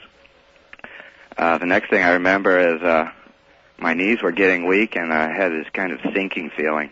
Yeah. I was about to collapse, and then I felt a rough, rocky surface, and my friend was inching along with me just a few feet behind me. Mm-hmm. And suddenly I found a flat spot, and I collapsed into it. I just sat there exhausted and told my friend to wait there until the morning. All night long I waited there, and just staring into this utter blackness, and I was seeing like these electrical charges. They were a bluish-white streak. Yes. And finally, just at the light of dawn, I could see from the new sun, the river not more than 50 feet away. Wow. Yeah, we were on the other side of this river, and although our shoes weren't wet, I could see these camps where our parties were. Yes. And I still don't know how they didn't hear us screaming. But the strangest thing is that we were 25 feet off the ground on a cliff, and I was just sitting there in a cubby hole. It was shaped like a perfect chair with a back and a seat, and the armrests were there too. And we were experienced rock climbers, and we had difficulty getting down the sheer face. Later I looked up, and you'd never see that chair unless you'd actually sat there before. We told our guide who was taking us on this trip, and he said that we were in a Shoshone Indian burial ground. Oh. And had experienced a Wind River turnaround. He said it's a real common experience of many people in that area. But for the rest of that trip, it lasted 35 days. The forest just seemed somehow darker and more sinister. And I noticed the trees were black and the scary mosses hanging down everywhere. It's what you were looking for. Well, it was something else. Thank you, my friend. That's a good story. Take care. Burial grounds. Why? Why do spirits stay in the area where they left? Or in the area of their physical bodies? Or in homes? Or connected to material objects? Why? These are questions we may not answer in this life. On the toll-free line, you're on the air. Hi. Hey, how you doing? Just fine. I have a real quick story. All right, where are you? Omaha, Nebraska. Welcome to the program. Go ahead. Oh, thanks. When I was about 17 years old, I lived in Louisiana with my mom and my stepdad and my sister. Yes. We lived out in the country. And I don't know if you've ever been to Louisiana on a hot July night when it's kind of foggy. It's kind of spooky anyway. It's a kind of a spooky state in a lot of ways, isn't it? Yeah, it is a real spooky state.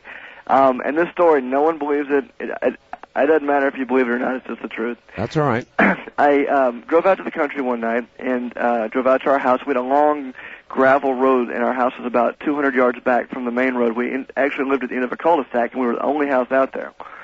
And I got home, and I pulled into the driveway, and we were all sitting around the living room, my sister, my mom, and I. And the dog started barking. We had 2 Labrador retrievers, and they were barking at the front door. And I opened the front door, thinking it might be a deer they were barking at, or, another wild dog or something. Of course.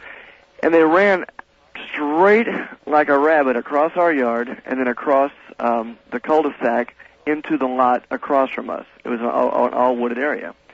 And they were back in the woods for maybe 10, 20 seconds, and they started hightailing it back to the house. And, I'm not that brave, but I'm brave enough to get a flashlight and walk around and see what's, in the woods across the street from my house. Mm-hmm. As I walked across the yard, my sister and my mom, they weren't going to go with me. The dogs followed me to the end of our yard and wouldn't go across the street with me. I walked across the street. I guess I'd been maybe 5 or 10 feet into the woods across from our house when my sister just screamed, just bloody murder. And I turned to look at her, and when I did that, she said, just run back to the house. And I did. I ran as fast as I could. And when I got back to the house, I said, what was the deal? And she said, just turn around real slow and look out in those woods. And right where I had been, maybe 5 or 10 feet from where I had been standing, there were these 2 red glowing eyes. Oh, my God. And I have never in my life, listen, it gives me the willies thinking about it now. I've never in my life felt more terror. We went in the house. We called the sheriff. The sheriff came out, rummaged around. There was nothing out there. Absolutely nothing. But for the rest of the time, the rest of my life in the country, in that Louisiana town, at any given night, unearthly screams and weird stuff in those woods, and as soon as I could, I moved out. The creepiest thing, I can't explain those eyes were just the weirdest. I would, too. I'd be gone. Red eyes in the woods? Oh, no. Yeah, so I don't know if that's a ghost or not, but it was one of the creepiest things I've ever seen. Well, it definitely qualifies, sir, and I take it nothing like it has ever happened to you since. Well, I've had other odd things happen in my life. If I can tell you one more, this is very quick. Very quick. Again, in Louisiana, when I lived in New Orleans, I have a story I like to call the skeleton story. When I was a small child, I must have been 4 or 5, I have the remembrance of waking up in my bed on 2 occasions and a blue pale light coming from outside my window. I open up, I just pull the curtain aside, and there's like 2 skeleton faces outside my window, and it scared the crap out of me. Then, on another occasion, I saw another blue light in my hallway, and the skeleton figure walked right down the hallway into my sister's room, and that's all I remember. That'll do. I appreciate your call, sir. Thanks a lot. Thank you. I appreciate all of your calls. This has been a pleasure. You have just heard the 1994 edition of our annual Halloween show. I thank you. It's been a good week of talk radio. Take care. Good night.